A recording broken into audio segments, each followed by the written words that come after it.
ഉന്നത വിളിയാൽ വിളിച്ചുവെന്നെ, ചോദിച്ചതും ഉള്ളിൽ പോലും നനച്ചതല്ല. ഉന്നത വിളിയാൽ വിളിച്ചുവെന്നെ, ചോദിച്ചതും ഉള്ളിൽ പോലും നനച്ചതല്ല. ദയ തോന്നി എൻ്റെ മേൽ ചൊരിഞ്ഞതാണേ, ആയുസ്സെല്ലാം നിനക്കായി നൽകിയിടുന്നു ഞാൻ. ദയ തോന്നി എൻ്റെ മേൽ ചൊരിഞ്ഞതാണേ, ആയുസ്സെല്ലാം നിനക്കായി നൽകിയിടുന്നു ഞാൻ. ഹല്ലേലൂയ ഹല്ലേലൂയ, നമ്മുടെ യേശു ജീവിക്കുന്നു. ഹല്ലേലൂയ നമ്മുടെ യേശു ജീവിക്കുന്നു. ഉറക്കെ പാടാം. ഹല്ലേലൂയ ഹല്ലേലൂയ, നമ്മുടെ യേശു ജീവിക്കുന്നു. സ്തുതിക്കട്ടെ. Hallelujah hallelujah. ആളുകളേറെ കുറെ വഴുതിപ്പോയി, ഒരിക്കലും ഉയരില്ല എന്നു നനച്ചു. കാലുകളേറെ കുറെ വഴുതിപ്പോയി, ഒരിക്കലും ഉയരില്ല എന്നു നനച്ചു. എൻ്റെ നിലവുകൾ ദൈവം മാറ്റി എഴുതി, പിന്നെ കാൽ വഴുതുവാനിട വന്നില്ല. എൻ്റെ നിലവുകൾ ദൈവം മാറ്റി എഴുതി, പിന്നെ കാൽ വഴുതുവാനിട. കൈകൾ ഉയർത്തി. ഹല്ലേലൂയ ഹല്ലേലൂയ, നമ്മുടെ യേശു ജീവിക്കുന്നു. ഉറക്കെ. ഹല്ലേലൂയ ഹല്ലേലൂയ, നമ്മുടെ യേശു ജീവിക്കുന്നു. ഹല്ലേലൂയ ഹല്ലേലൂയ, നമ്മുടെ യേശു ജീവിക്കുന്നു. ആരാധിപ്പാൻ നമുക്ക് കാരണമുണ്ട്, കൈകൊട്ടി പാടാനേറെ കാരണമുണ്ട്. ഉറക്കെ. ആരാധിപ്പാൻ നമുക്ക് കാരണമുണ്ട്, കൈകൊട്ടി പാടാനേറെ കാരണമുണ്ട്. ഹല്ലേലൂയ ഹല്ലേലൂയ, നമ്മുടെ യേശു ജീവിക്കുന്നു. ഹല്ലേലൂയ ഹല്ലേലൂയ, നമ്മുടെ യേശു ജീവിക്കുന്നു. ഹല്ലേലൂയ ഹല്ലേലൂയ ഹല്ലേലൂയ, നമ്മുടെ യേശു ജീവിക്കുന്നു. Praise the Lord. ഇരിക്കുക.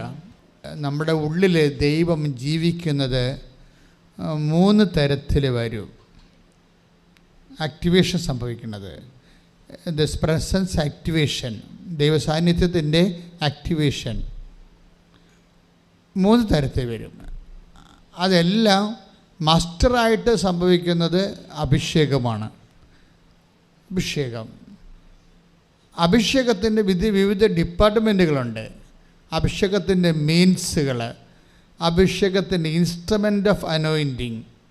ഈ ഇൻസ്ട്രുമെൻ്റ് ഓഫ് അനോയിൻറ്റിങ് ആരാധനയുടെ പ്രധാനപ്പെട്ട സബ്ജക്റ്റാണ്. Instrument of anointing. ഇപ്പം ഞങ്ങളെപ്പോഴും ആരാധന നടത്തുമ്പോൾ അതിനകത്ത് 3-4 ഇൻസ്ട്രുമെൻ്റ് ഇട്ടാണ് നടത്തുന്നത്. ഒന്ന് പാട്ട്. കൃപാസനം ആരാധനയുടെ മെയിൻ സംഭവം പാട്ടാണ്. പാട്ടെന്ന് പറയണത് അച്ഛൻ ധ്യാനം നടത്തി എവിടെയെങ്കിലും പോയിരിക്കും, പാട്ടുകാർ ഓർക്കസ്ട്ര പോലെ നടത്തും. അതല്ല, ആരാധനയും പാട്ടും കൈയും കാലും പോലെ ഒരു ബോഡിയാണ്. ഈ ബോഡിയാണ് ആരാധന സമൂഹത്തിലേക്ക് വരുന്ന. അതായത് ചിലപ്പോൾ അഭിഷേകം കിട്ടണവർ അങ്ങ് പാടിപ്പോവും. 4 വരിയെ പാടത്തുള്ളൂ. എന്താ കാര്യം? ആ 4 വരിയുടെ അകത്ത് എല്ലാ ആശയങ്ങളും ഉൾക്കൊള്ളുന്ന 4 വരികളാണ്. ഇത് ഇൻസ്ട്രുമെൻ്റാണ്. മ്യൂസിക്കൽ ഇൻസ്ട്രുമെൻ്റ് എന്ന് പറയുമ്പോൾ അനോയിൻറ്റിങ്ങിൻ്റെ ഒരു ഇൻസ്ട്രുമെൻ്റ് ഉണ്ട്.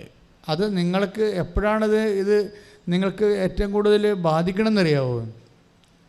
ഈ മ്യൂസിക്കൽ ഇൻസ്ട്രുമെൻറ്റ്സ് അല്ലെങ്കിൽ ഇൻസ്ട്രുമെൻ്റ് ഓഫ് അനോയിൻറ്റിങ്, അഭിഷേകത്തിൻ്റെ ഒരു ഉപകരണമാണിത്. ഈ സംഗീതം എന്ന് പറയണത്.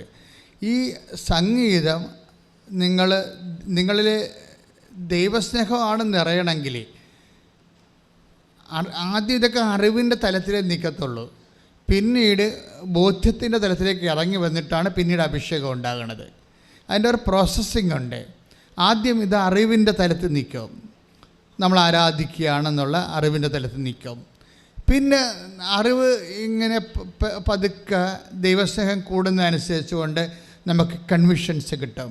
നമ്മൾ ആരാധിക്കുന്നത് ഒരു പ്രസ്ഥാനത്തെ അല്ല, ഒരു പ്രതിഭാസത്തെ അല്ല, ഒരു പേഴ്സണെയാണ് ആരാധിക്കണമെന്ന് മനസ്സിലാകും.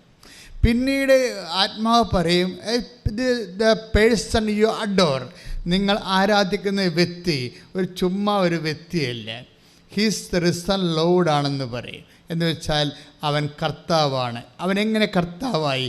അവൻ മനുഷ്യൻ്റെ ഏറ്റവും വലിയ പരാജയമായ മനുഷ്യരാശിയുടെ മനുഷ്യവംശത്തിൻ്റെ പരാജയമായ ആത്യന്തിക പരാജയമായ മരണത്തെ അവൻ സ്വന്തം ഉയർത്തെഴുന്നേൽപ്പിച്ചുകൊണ്ട് തോൽപ്പിച്ചുകൊണ്ട് അവൻ ജീവൻ്റെയും മരണത്തിൻ്റെയും കർത്താവായവനാണ്. ശ്രുതികട്ടെ speaking about the instruments of anointing, അതായത് അഭിഷേകത്തിൻ്റെ ഉപകരണങ്ങൾ. അതിലൊന്നാണ് സംഗീതം. അപ്പോൾ എന്താ സംഗീതം? സംഗീതം ഒരു ഇൻസ്ട്രുമെൻറ്റ്സാണ്. അതിലൂടെയാണ് ദൈവികമായ ശക്തി. നമ്മൾ ദൈവത്തിൻ്റെ 2 കാര്യങ്ങളാണ് നമുക്കറിയാമല്ലോ. ഇപ്പോൾ ഇലക്ട്രോണിക് തരംഗങ്ങളായിട്ടല്ലേ ബ്രോഡ്കാസ്റ്റിംഗ് സംഭവിക്കുന്നത്. ശബ്ദതരംഗങ്ങളെ ഇലക്ട്രോണിക് തരംഗങ്ങളായിട്ട് കൺവേർട്ട് ചെയ്തിട്ട് വീണ്ടും അത് ശബ്ദതരംഗങ്ങളായിട്ട് കൺവേർട്ട് ചെയ്തിട്ട് നമ്മൾ ടി വിയിലൊക്കെ പിക്ചർ കാണുക ചെയ്യും, അല്ലെ ഡിജിറ്റലായിട്ട് കാണും. അപ്പോൾ അതിൻ്റെ പ്രോസസ്സ് പോലെ തന്നെ നമ്മൾക്ക് ദൈവികമായ ശക്തി നമ്മളിലേക്ക് വരുന്നത് 2 രീതിയിലാണ്. ഒന്ന് ശക്തിയായിട്ട് വരും, ഒന്ന് സ്നേഹമായിട്ട് വരും. അത് നമുക്ക് ആദ്യം ഫീൽ ചെയ്യണത് ദൈവസ്നേഹമായിട്ടാണ് ഫീൽ ചെയ്യണത്. അപ്പോൾ അതിൻ്റെ ഒരു ബേസിക് ഫോർമാറ്റ് മാത്രമാണ് വിശ്വാസം. വിശ്വാസത്തിലാണ് ഇതെല്ലാം വർക്കൗട്ട് ചെയ്യണത്. പിന്നീട് സ്നേഹമായിട്ടത് കൺവേർട്ട് ചെയ്യുമ്പോൾ സ്നേഹത്തിൻ്റെ മുന്തിയ ഏതോ ഒരു നിലവാരത്തിലാണ് ഇത് അഭിഷേകം സംഭവിക്കുന്നത്. പക്ഷേ അഭിഷേകം സംഭവിക്കുമ്പോൾ സ്നേഹത്തിൻ്റെ പ്രകരണങ്ങളുടെ ആവർത്തനങ്ങളിലൂടെയാണ് അഭിഷേകം സംഭവിക്കുന്നത്. അതുകൊണ്ടാണ് നമ്മൾ പാട്ടുകൾ 4 വരി പിന്നെയും പാടി പിന്നെയും പാടി പിന്നെയും പാടി. അത് എന്താ കാര്യത്തിൽ അതിന് ആവർത്തനവും അഭിഷേകവും തമ്മിൽ ഭയങ്കര ബന്ധമുണ്ട്. അപ്പം അത് നിങ്ങളത് അറിയണം. കാര്യം ഇത് ഓട്ടോമാറ്റിക്കായിട്ട് പിന്നീട് വർക്കൗട്ട് ചെയ്യും. ഒരു ടൈം കഴിഞ്ഞാൽ പിന്നെ ആരും ആവർത്തിക്കാതെ തന്നെ മനസ്സിത് ആവർത്തിച്ചുകൊണ്ടേയിരിക്കും. അത് സംഗീതത്തിന് അതുപോലെ തന്നെ ഇപ്പം ജപമാല എന്താണ്? ആവർത്തനാഭിഷേകത്തിൻ്റെ ഏറ്റവും വലിയ പ്രാർത്ഥനയാണ് ജപമാല. കാര്യം എന്തുകൊണ്ടാണ്? അതായത് 5 ദൈവവചനങ്ങൾ അടുക്കി വെച്ചിട്ടാണ് ജപമാല ഷൂട്ട് ചെയ്യണത്. നന്മ നിറഞ്ഞ മറിയാമെന്നുള്ള ഒറ്റ പ്രാർത്ഥനയിൽ 5 വേർഡ് ഓഫ് ഗോഡാണ് ഉള്ളത്. അതിൻ്റെ അകത്ത് മനുഷ്യവചനങ്ങളൊന്നുമില്ല. Full and full word of ഗോഡാണ്. ഈ വേർഡ് ഓഫ് ഗോഡ് എന്ത് ചെയ്യും? വിശ്വാസി ദൈവസ്നേഹത്തോടെ ആവർത്തിച്ച് പ്രാർത്ഥിക്കുന്ന അനുസരിച്ച് കൊണ്ട് അത് ചില മണ്ടന്മാർ ചോദിക്കത്തില്ലേ, പിന്നെ ഈ പ്രാർത്ഥന തന്നെ എപ്പോഴും ഇങ്ങനെ ആവർത്തിച്ചുകൊണ്ടിരിക്കുന്നത് എന്നാ കാണിക്കാനാണ്? എന്തിനാ വേണ്ടിയാണ്? പ്രാർത്ഥനയെല്ലാം അനുഭവത്തിനുള്ളതാണ്. അനുഭവം നടക്കുന്നത്, അനുഭവത്തിൻ്റെ ഒരു തലമാണ് അഭിഷേകം എന്ന് പറയുന്നത്. അത് ആവർത്തനത്തിലൂടെയാണ് നടക്കുന്നത്. നന്മ നിറഞ്ഞ പറയത്തിന് 5 വചനങ്ങൾ ആവർത്തിച്ച് കഴിയുമ്പോൾ എന്താണ് ഇതിൻ്റെ നെറ്റ് ഇഫക്റ്റ്? നിങ്ങൾക്ക് ഇൻ കേസ് ഇപ്പം എന്തെങ്കിലും ഒരു വിഷമസന്ധി ചെന്ന് പെട്ടെന്ന് നിങ്ങൾ ഇപ്പോൾ ഡോക്ടർ നിങ്ങളുടെ ചെക്ക് വെച്ച് പറഞ്ഞ് നമുക്ക് ഒരു TMD എടുത്താൽ എന്താ, അല്ലെങ്കിൽ നിങ്ങൾക്കൊരു ഒരു കാർഡിയാക് ടെസ്റ്റ് നടത്തിയാൽ എന്താ എന്ന് ചോദിക്കുമ്പോൾ നിങ്ങൾ ഉടനെ വേർക്കും. പക്ഷേ അഭിഷേകമുള്ള ആൾക്കാർ വേർക്കത്തില്ല. അവർ നന്മ നിറഞ്ഞ് പറയുന്നത് ചൊല്ലിക്കൊണ്ടിരിക്കും. അതാണ് വിഷയം. പ്രാർത്ഥനയുടെ ഉദ്ദേശം അതാണ്. അതായത് ഇൻ കേസ് ഈ അഭിഷേകം എല്ലാം വരണത് നമ്മളൊരു പ്രത്യേകമായ ഒരവസ്ഥയിൽ ഏറ്റവും വലിയ തിരിച്ചറിവ് എന്താ? ഏറ്റവും വലിയ അവയർനെസ് എന്ന് പറഞ്ഞത് എന്താണ്? ഏറ്റവും വലിയ അവയർനെസ് എന്ന് പറയണത് എനിക്ക് ദൈവം മാത്രമേ ഉള്ളൂ എന്നുള്ളതാണ്. മനസ്സിലായില്ലേ? ഏറ്റവും വലിയ അനുഭവം എന്താ? ഏറ്റവും വലിയ അനുഭവം എനിക്ക് ദൈവം മാത്രമേ ഉള്ളൂ. എനിക്ക് ദൈവം മാത്രമേ ഉള്ളൂവെന്ന് ഒരു വ്യക്തിക്ക് ഒരു കാലത്തും തോന്നിയിട്ടില്ലെങ്കിൽ അയാളൊരു വിശ്വാസിയല്ല ശരിക്കും. എനിക്ക് വേറെ ആരൊക്കെയുണ്ട്, എൻ്റെ കടങ്ങൾ, എൻ്റെ രോഗങ്ങൾ, അല്ലെങ്കിൽ എൻ്റെ കേസുകൾ ഒക്കെ സംരക്ഷിക്കാനും തിരക്കാനും നോക്കി നടത്താനും എനിക്ക് ഉപദേശവും നിർദ്ദേശവും തരാൻ ആരൊക്കെയോ ഉണ്ടെന്ന് നിനക്ക് വിചാരിച്ചാൽ നീ ഇപ്പോഴും ഒരു മനുഷ്യനായി തന്നെ അങ്ങ് നിലനിൽക്കുകയാണ്. നിനക്ക് ദൈവത്തിൻ്റെ ഒരു ആവശ്യം അവിടെ ഇല്ല. അപ്പോൾ എപ്പോഴും നമ്മൾ ശ്രദ്ധിക്കേണ്ട കാര്യം, നമുക്ക് ദൈവാനുഭവത്തിലേക്കുള്ള വഴികളിൽ പോകുന്നതനുസരിച്ച് കൊണ്ട് എക്സ്ട്രാക്ഷൻസ് സംഭവിക്കും. അഭിഷേകത്തിന് മുമ്പ് എക്സ്ട്രാക്ഷൻ എന്ന് പറയുന്ന സംഭവമുണ്ട്. എന്ന് വെച്ചാൽ നമ്മുടെ കൂടെ അറ്റാച്ച് ചെയ്ത് നിൽക്കുന്ന ആൾക്കാർ ദൈവം ഡിറ്റാച്ച് ചെയ്ത് കളയും. ചിലപ്പോൾ അവർ മരിച്ചു പോകും, ചിലപ്പോൾ അവർ നമ്മളോട് പിണങ്ങി മാറും, ചിലപ്പോൾ അവർക്ക് ട്രാൻസ്ഫർ ആകും, ചിലപ്പോൾ അവർ നമ്മുടെ സ്നേഹബന്ധം ഉപേക്ഷിക്കും. ഈ ഡിറ്റാച്ച്മെൻ്റ് എന്നൊക്കെ പറഞ്ഞ് ഇട്ടിപ്പെട്ട് സമയമാണതൊക്കെ. നിങ്ങളവർക്ക് ആത്മഹത്യ ചെയ്യാൻ പറ്റിയ സമയമാണെന്ന് അല്ലല്ല, അതിജീവിക്കാൻ പറ്റിയ സമയമാണ്. കൈയിട്ടിച്ച് ശുദ്ധ പരമദിവ്യകാരുണ്യത്തിന് അപ്പോൾ ദൈവപൈതലെ, നിന്റെ ഏകാന്തതയിലെ അല്ലെങ്കിൽ നിന്റെ ദൈവാഭിമുഖ്യത്തിൻ്റെ നിമിഷങ്ങളിലെ, ഏകാന്തത എന്നുമ്പോൾ നമുക്ക് സംഭവമില്ല കേട്ടോ, നമുക്കുള്ള ദൈവാഭിമുഖ്യത്തിൻ്റെ നിമിഷങ്ങളാണ്. ഈ ദൈവാഭിമുഖ്യത്തിൻ്റെ നിമിഷങ്ങളിൽ നമ്മളെ സഹായിക്കുന്നത് ഈ അഭിഷേകമാണ്. അഭിഷേകം ചിലപ്പോൾ സംഗീതമായിട്ട് കിട്ടും, അഭിഷേകം ചിലപ്പോൾ പ്രാർത്ഥനയായിട്ട് കിട്ടും, അഭിഷേകം ചിലപ്പോൾ വചനമായിട്ട് കിട്ടും. 3 തരം അഭിഷേകമാണ് ഞാൻ ഇന്നുവരെ കണ്ടിരിക്കുന്നത്. എന്നിലും എൻ്റെ ജീവിതത്തിലും മറ്റുള്ളവരുടെ ജീവിതത്തിലും ഞാൻ കണ്ടിരിക്കുന്നത് 3 തരം അഭിഷേകമാണ്. എന്ന് വെച്ചാൽ ദൈവത്തെ അവർ എന്തെങ്കിലും ഒരു ഭയങ്കരമായൊരു വല്ലാത്ത, ഇപ്പോൾ പരീക്ഷയിൽ തോറ്റെന്ന് വിചാരിച്ചോ, തോറ്റെന്ന് അപ്പോൾ പരീക്ഷയിൽ തോറ്റുവെന്ന് നമുക്ക് ഫീൽ ചെയ്യണ സമയത്ത് തന്നെ അഭിഷേകം നിനക്കുണ്ടെങ്കിൽ ഉടനെ, വചനത്തിൻ്റെ അഭിഷേകം ഉണ്ടെങ്കിൽ ഉടനെ പറയും വിജയം നൽകണത് കർത്താവാണ്, വിജയം നൽകണത് കർത്താവാണ്. അപ്പോൾ കർത്താവ് എന്നായാലും എന്നെ വിജയിപ്പിക്കും. അല്ലെങ്കിൽ ഒടുവിലാണ് ഞാൻ ഉണർന്നത്. പ്രഭാഷകൻ 33 എന്നൊക്കെ വായിക്കത്തില്ലേ, 33:16 വായിച്ചുള്ളൂ. ശ്രുതികട്ടെ പ്രഭാഷകൻ 33:16. പ്രഭാഷകൻ 33:16.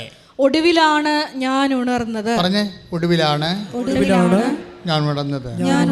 കാലാ പെറുക്കുന്നവനെ പോലെ ഞാൻ മുന്തിരിപ്പഴം ശേഖരിക്കുന്നവരുടെ പിന്നിലായി. എന്നാൽ കർത്താവിന്റെ അനുഗ്രഹം നിമിത്തം ഞാൻ മുൻപന്തിയിലെത്തി. അപ്പോൾ സ്വാഭാവിക ദിസ് ഇസ് ലൈഫ്. അപ്പോഴേ ഇവിടെ ഒരു കോമ്പറ്റീഷൻ അല്ലേ, നമ്മളൊരു ഒറ്റക്കല്ല, ഒരു സമൂഹത്തിലാണ് നമ്മൾ നിൽക്കുന്നത്.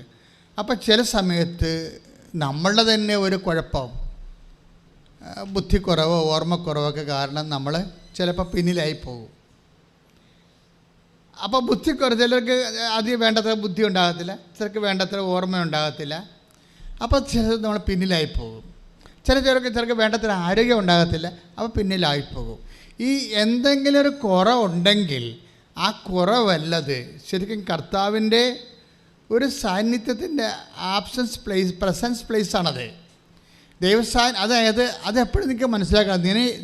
നിനക്കൊരു കുറവുണ്ട്, നീ അത് പിന്നിലായി കഴിഞ്ഞാൽ അപ്പം നിന്നെക്കൊണ്ടത് നടക്കത്തില്ല എങ്കിൽ അത് പിന്നെ എന്താണ്, കർത്താവിനെ കൊണ്ട് നടക്കുന്ന, അതാണ് കർത്താവ് എന്നെ മുന്നിലെത്തിച്ചെന്ന് പറയണത്. പക്ഷേ ഈ വചനം അറിയാമെങ്കിലാണ് അഭിഷേകം കിട്ടണത്. മനസ്സിലായ? ഇതിനാണ് നമ്മൾ വചനം പഠിക്കുന്നത്. ഈ വചനത്തിൻ്റെ ഒരു ഗുണം എന്താണെന്നറിയാവോ?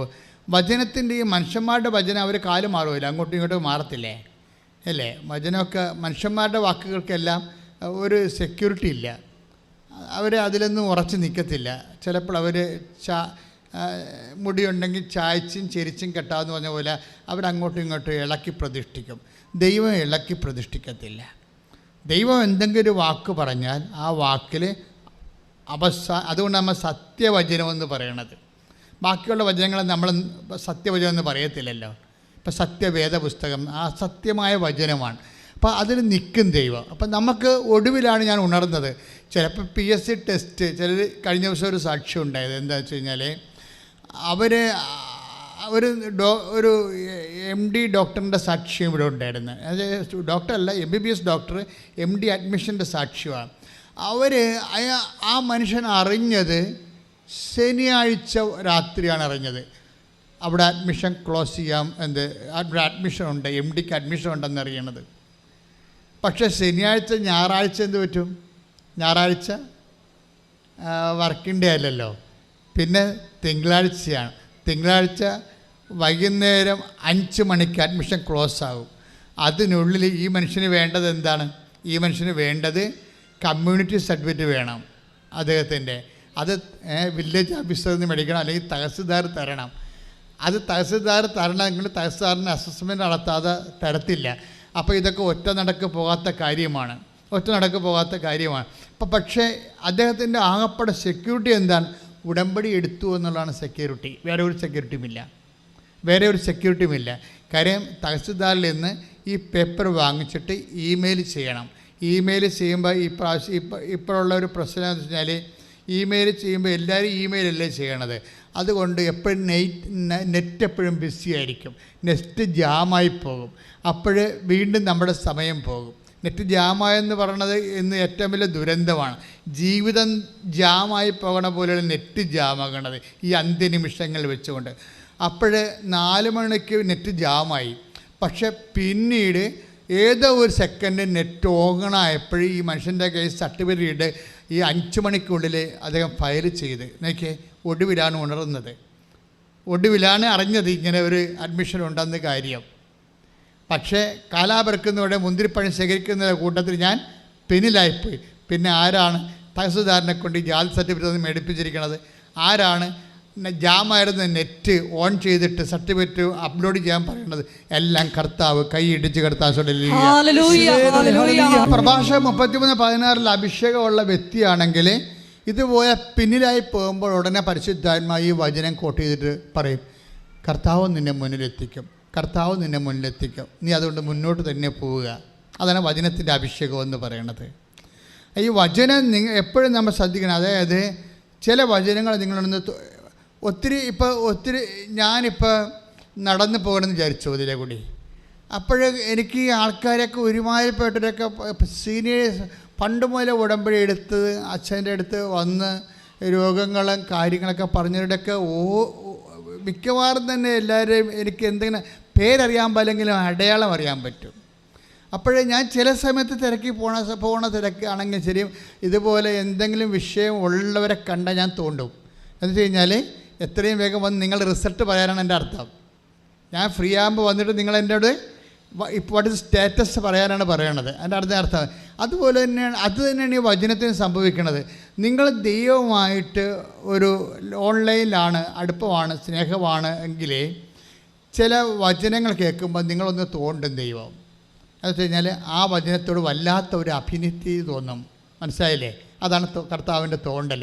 ഇത് വിവേചിക്കാൻ കഴിയണം. അപ്പം തന്നെ കൊണ്ടുപോയി എഴുതിയിടണം. ഈ വചനം കർത്താവ് അഭിഷേകമായി എനിക്ക് തരാൻ പോകുന്നു. ഇനി കർത്താവ് സഞ്ചരിക്കണ നാഷണൽ ഹൈവേ ആണിത്. ഇനി എൻ്റെ സങ്കടകാലങ്ങളെല്ലാം കർത്താവ് ഇതിലേ കൂടി സഞ്ചരിച്ച് വരും.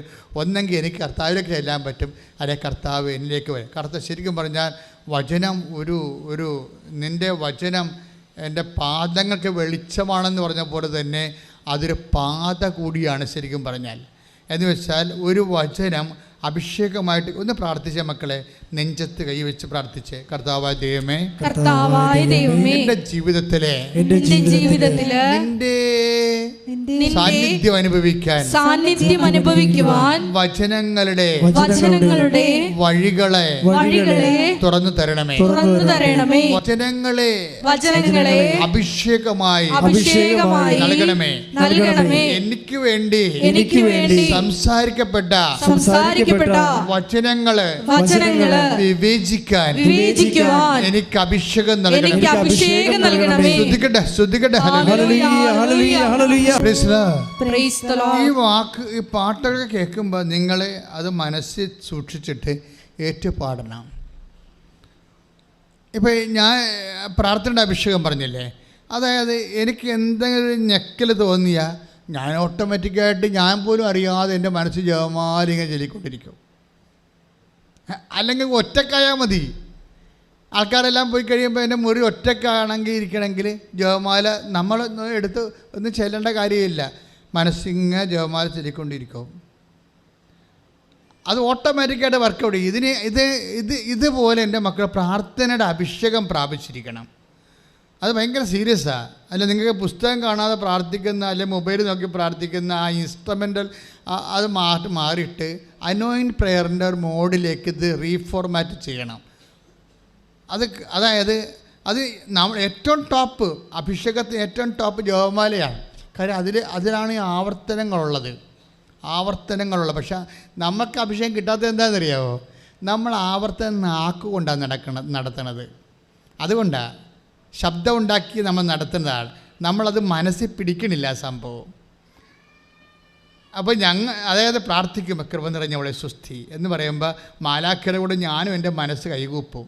കൃപ നിറഞ്ഞവളെ സ്വസ്തി, കർത്താവ് നിന്നോട് കൂടെ. അതൊക്കെ പറയുമ്പോൾ നമ്മുടെ കണ്ണങ്ങട് നിറഞ്ഞു പോകും. കാര്യം സത്യമായ കാര്യമല്ലേ നമ്മൾ പറയണത്. അപ്പോൾ ഇതുപോലെയാണ് അതിങ്ങനെ ആവർത്തിക്കുകയാണെങ്കിൽ ആ ജപമാല അഭിഷേകമായിട്ട് അങ്ങോട്ട് മാറും. വചനം, ആവർത്തിക്കുന്ന വചനം, നിങ്ങളെ തോണ്ടുന്ന വചനമില്ലേ, അത് എഴുതിയിടണം. എന്നിട്ട് അത് ഇടയ്ക്കിടയ്ക്ക് എടുത്ത് നോക്കണം. അങ്ങനെ നോക്കി വരുമ്പോൾ കർത്താവ് ആ വചനം തരും. പിന്നെ ഇതൊന്നുമില്ലെങ്കിൽ ഇത് വചനം അറിയാൻ പാടില്ല, പ്രാർത്ഥന അറിയാൻ പാടില്ല, നിങ്ങളൊരു നോൺ ക്രിസ്ത്യനാണെന്ന് വിചാരിച്ചോ, ഇതിനെക്കുറിച്ച് ഒന്നും അറിയാൻ പാടില്ല, നിങ്ങൾക്ക് എളുപ്പം അഭിഷേകം കിട്ടാനുള്ള സംഭവമുണ്ട്. എന്താണ് അത്? പാട്ടാണ്. അത് പാട്ട്. നോൺ ക്രിസ്ത്യൻസ് എപ്പോഴും ശ്രദ്ധിക്കേണ്ട കാര്യം, നിങ്ങൾക്ക് പെട്ടെന്ന് അഭിഷേകം കിട്ടാൻ പറ്റിയത് പ്രാർത്ഥനകൾ കുറച്ചുകൂടി കോംപ്ലിക്കേഷൻ ആണെങ്കിൽ ഏറ്റവും നല്ല ടോപ്പ് പാട്ടാണ്. ഈ ദിവസങ്ങളിൽ വേറൊരു രസമുണ്ടായി. അതായത് ഞാൻ നമ്മുടെ ഇത് ഉടമ്പടി ധ്യാനമാണല്ലോ. അപ്പം നമ്മളെന്താ ചെയ്യണമെന്ന് വെച്ച് കഴിഞ്ഞാൽ, ഞാനെല്ലാ സാക്ഷ്യങ്ങളും ഇങ്ങനെ കർത്താവ് ഏത് പാലത്തിലാണ് കയറിയിരിക്കുന്നത്, കർത്താവ് ഏത് വഴിയിൽ കൂടിയാണ് വരണത്, കർത്താവ് എന്ത് വാഹനത്തിലാണ് വരണത്, ഞാനിങ്ങനെ സാക്ഷ്യങ്ങളെല്ലാം ഇങ്ങനെ ശ്രദ്ധിച്ചുകൊണ്ടേയിരിക്കും. കാര്യം അതെല്ലാം ദൈവത്തിൻ്റെ വരവാണല്ല. അപ്പോൾ ഓരോരോ വ്യക്തികളുടെ ജീവിതത്തിൽ വ്യത്യസ്തമായ രീതിയിലല്ലേ ദൈവം വരണത്. അപ്പോൾ ഈ ദിവസങ്ങളിലൊരു സാക്ഷ്യം ഞാൻ കേട്ടു. കാര്യം ഉടമ്പടി ധ്യാനമാകുമ്പോൾ ഉടമ്പടി സാക്ഷ്യ വിചാരങ്ങളാണ് എപ്പോഴും, അതിൻ്റെ വചനാംശങ്ങളാണ് നമ്മൾ നോക്കുന്നത്. നിങ്ങൾക്ക് ഞാനത് പകർന്നു തരും, വിശ്ലേഷിച്ച് തരും. അപ്പോൾ നിങ്ങൾക്കതിൻ്റെ കണ്ടൻസ് പിടികിട്ടുമ്പോൾ നിങ്ങൾ അതിൻ്റെ അകത്ത് കൂടുതൽ ഇൻവെസ്റ്റ് ചെയ്യുമ്പോൾ നിങ്ങൾക്ക് കൂടുതൽ ഏണിങ്സ് ഉണ്ടാകും. അതാണ് ഞാൻ ഈ ഉടമ്പടി ധ്യാനത്തിലൂടെ ഉദ്ദേശിക്കുന്നത്. അപ്പോൾ ഈ ദിവസങ്ങളിൽ ഞാൻ കേട്ട നല്ല സാക്ഷ്യങ്ങളൊന്ന് വിനോദിനിയുടെ സാക്ഷ്യമാണ്. വിനോദിനി എന്ന് പറഞ്ഞ ഒരു നല്ല ഡ്രാമാറ്റിസ്റ്റ് ഉണ്ട്. അതായത് നമ്മുടെ ഈ സംഗീത നാട അക്കാഡമി, ഞാൻ അക്കാഡമിയിൽ ഫോക്കൽ അക്കാഡമി, സാഹിത്യ അക്കാഡമിയിൽ ഞാൻ സ്റ്റേറ്റ് മെമ്പറായിരുന്നു. അപ്പോൾ എനിക്ക് സംഗീത അക്കാഡമിയിലും പലപ്പോഴും പ്രോഗ്രാമിനൊക്കെ പോകേണ്ടി വരും. സംഗീത അക്കാഡമിയുടെ കൂടെ പ്രവർത്തിക്കേണ്ടി വരും. അപ്പോൾ ഗവൺമെൻറ് ഓർഗനാണ് ഇതെല്ലാം. അപ്പോൾ വിനോദിക്ക് 2 പ്രാവശ്യം സ്റ്റേറ്റ് അവാർഡ് കിട്ടിയ ആളാണ് സംഗീത നാടക അക്കാഡമിയിൽ നിന്ന്. ഒരു പ്രാവശ്യം KCBCയുടെ നാടക അവാർഡ് കിട്ടിയ ഒരു നടിയാണ്. പ്രൊഫഷണൽ നാടക നടിയാണ്. അപ്പോൾ പ്രൊഫഷണൽ നാടക നടി ഹരിപ്പാടുള്ളതാണ്. അപ്പോൾ അവർ ഒരു ദിവസം വന്ന് ഉടമ്പടി എടുത്തു. അത് ആ ഉടമ്പടിയിൽ അവരങ്ങനെ ജീവിക്കുകയാണ്. പക്ഷേ എന്താ പ്രശ്നം വെച്ചാൽ കോവിഡായി കഴിഞ്ഞപ്പോഴേ, വിനോദിനി പറഞ്ഞത് കോവിഡായി കഴിഞ്ഞപ്പോഴേ ഏറ്റവും കൂടുതൽ പ്രയാസം അനുഭവിച്ച ആൾക്കാരിൽ ഒരു ഭാഗം നാടകക്കാരാണ്. നാടകമില്ലല്ലോ. 200 ദിവസമൊക്കെ നാടകമില്ല എന്നുണ്ടെങ്കിലും കിഡ്നി വരെ പണയം വെക്കേണ്ടി വരും.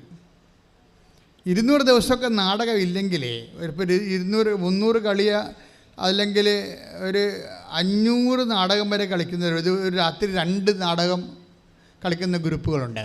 അപ്പോൾ ഇവർ പ്രൊഫഷണൽ നാടകമായിട്ട് അവർ. പക്ഷേ ഈ കോവിഡ് വന്നതോടുകൂടി നാടകമെല്ലാം തീർന്ന് എല്ലാം കാലിയായില്ലേ, ഗ്രൗണ്ടെല്ലാം കാലിയായി. പിന്നെ ഭയങ്കര കഷ്ടപ്പാടും പട്ടിണിയും വിഷമമൊക്കെയായി.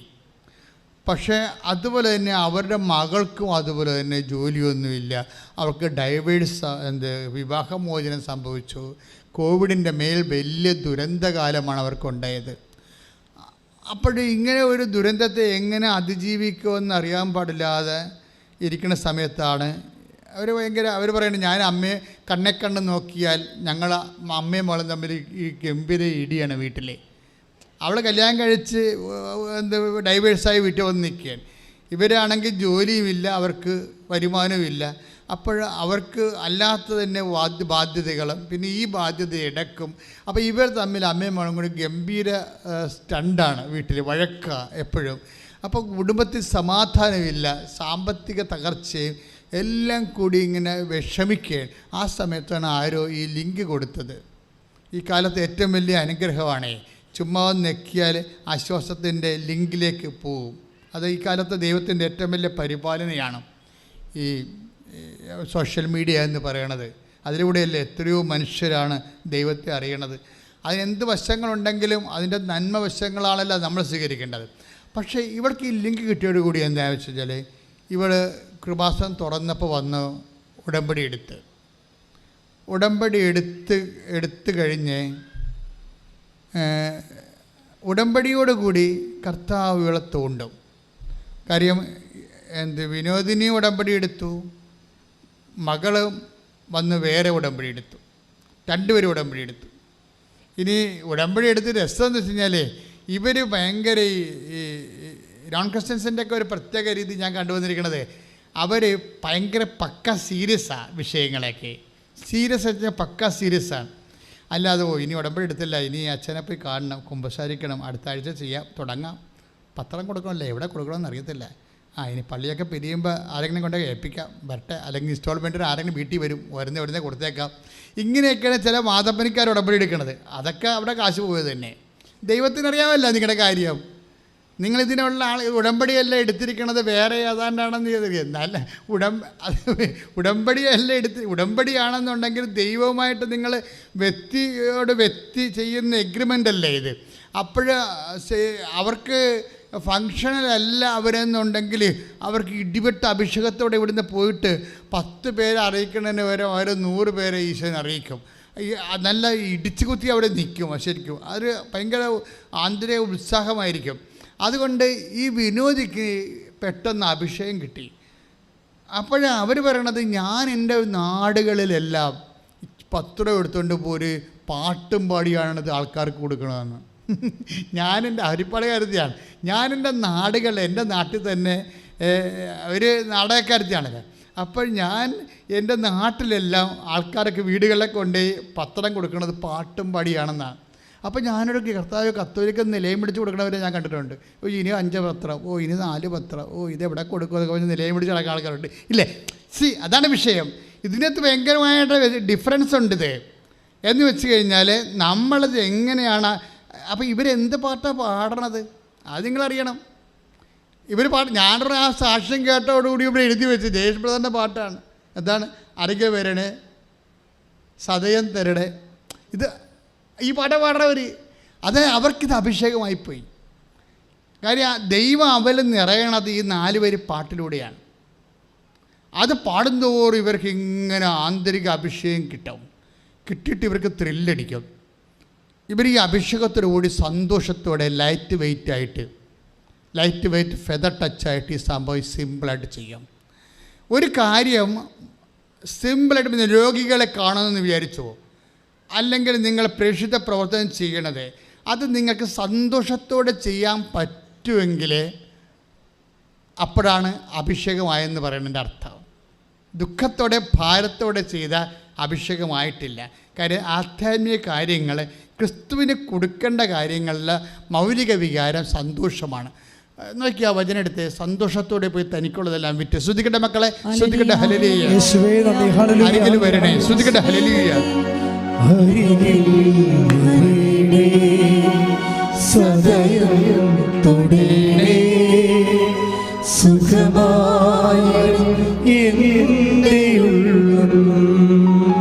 ഒരുമിച്ച് എല്ലാവരും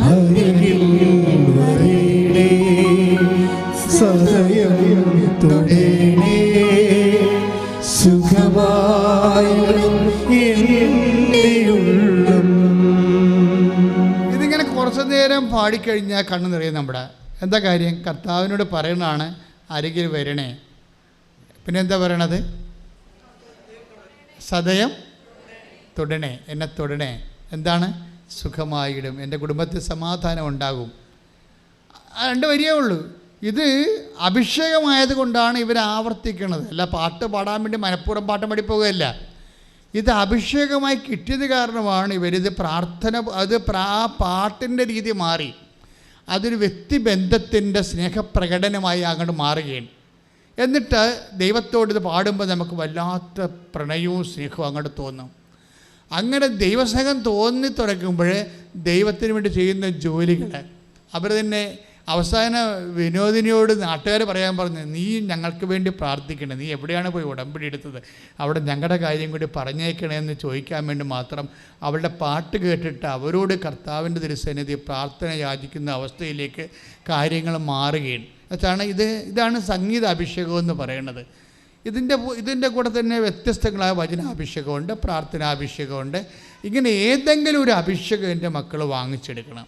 പ്രാർത്ഥിക്കുക. കർത്താവായ ദൈവമേ, കർത്താവായ ദൈവമേ, ഈ ആഴ്ചയിൽ തന്നെ എൻ്റെ ഈശോയെ നിന്നെ അറിയാൻ അനുഭവിക്കാൻ കൈമാറാൻ എനിക്ക് സംഗീതത്തിന്റെയോ പ്രാർത്ഥനയുടെയോ ജപമാലയുടെയോ തിരുവചനത്തിന്റെയോ പ്രത്യേക അഭിഷേകം നൽകണമേ. പ്രത്യേക അഭിഷേകം നൽകണമേ. ശ്രദ്ധിക്കട്ടെ.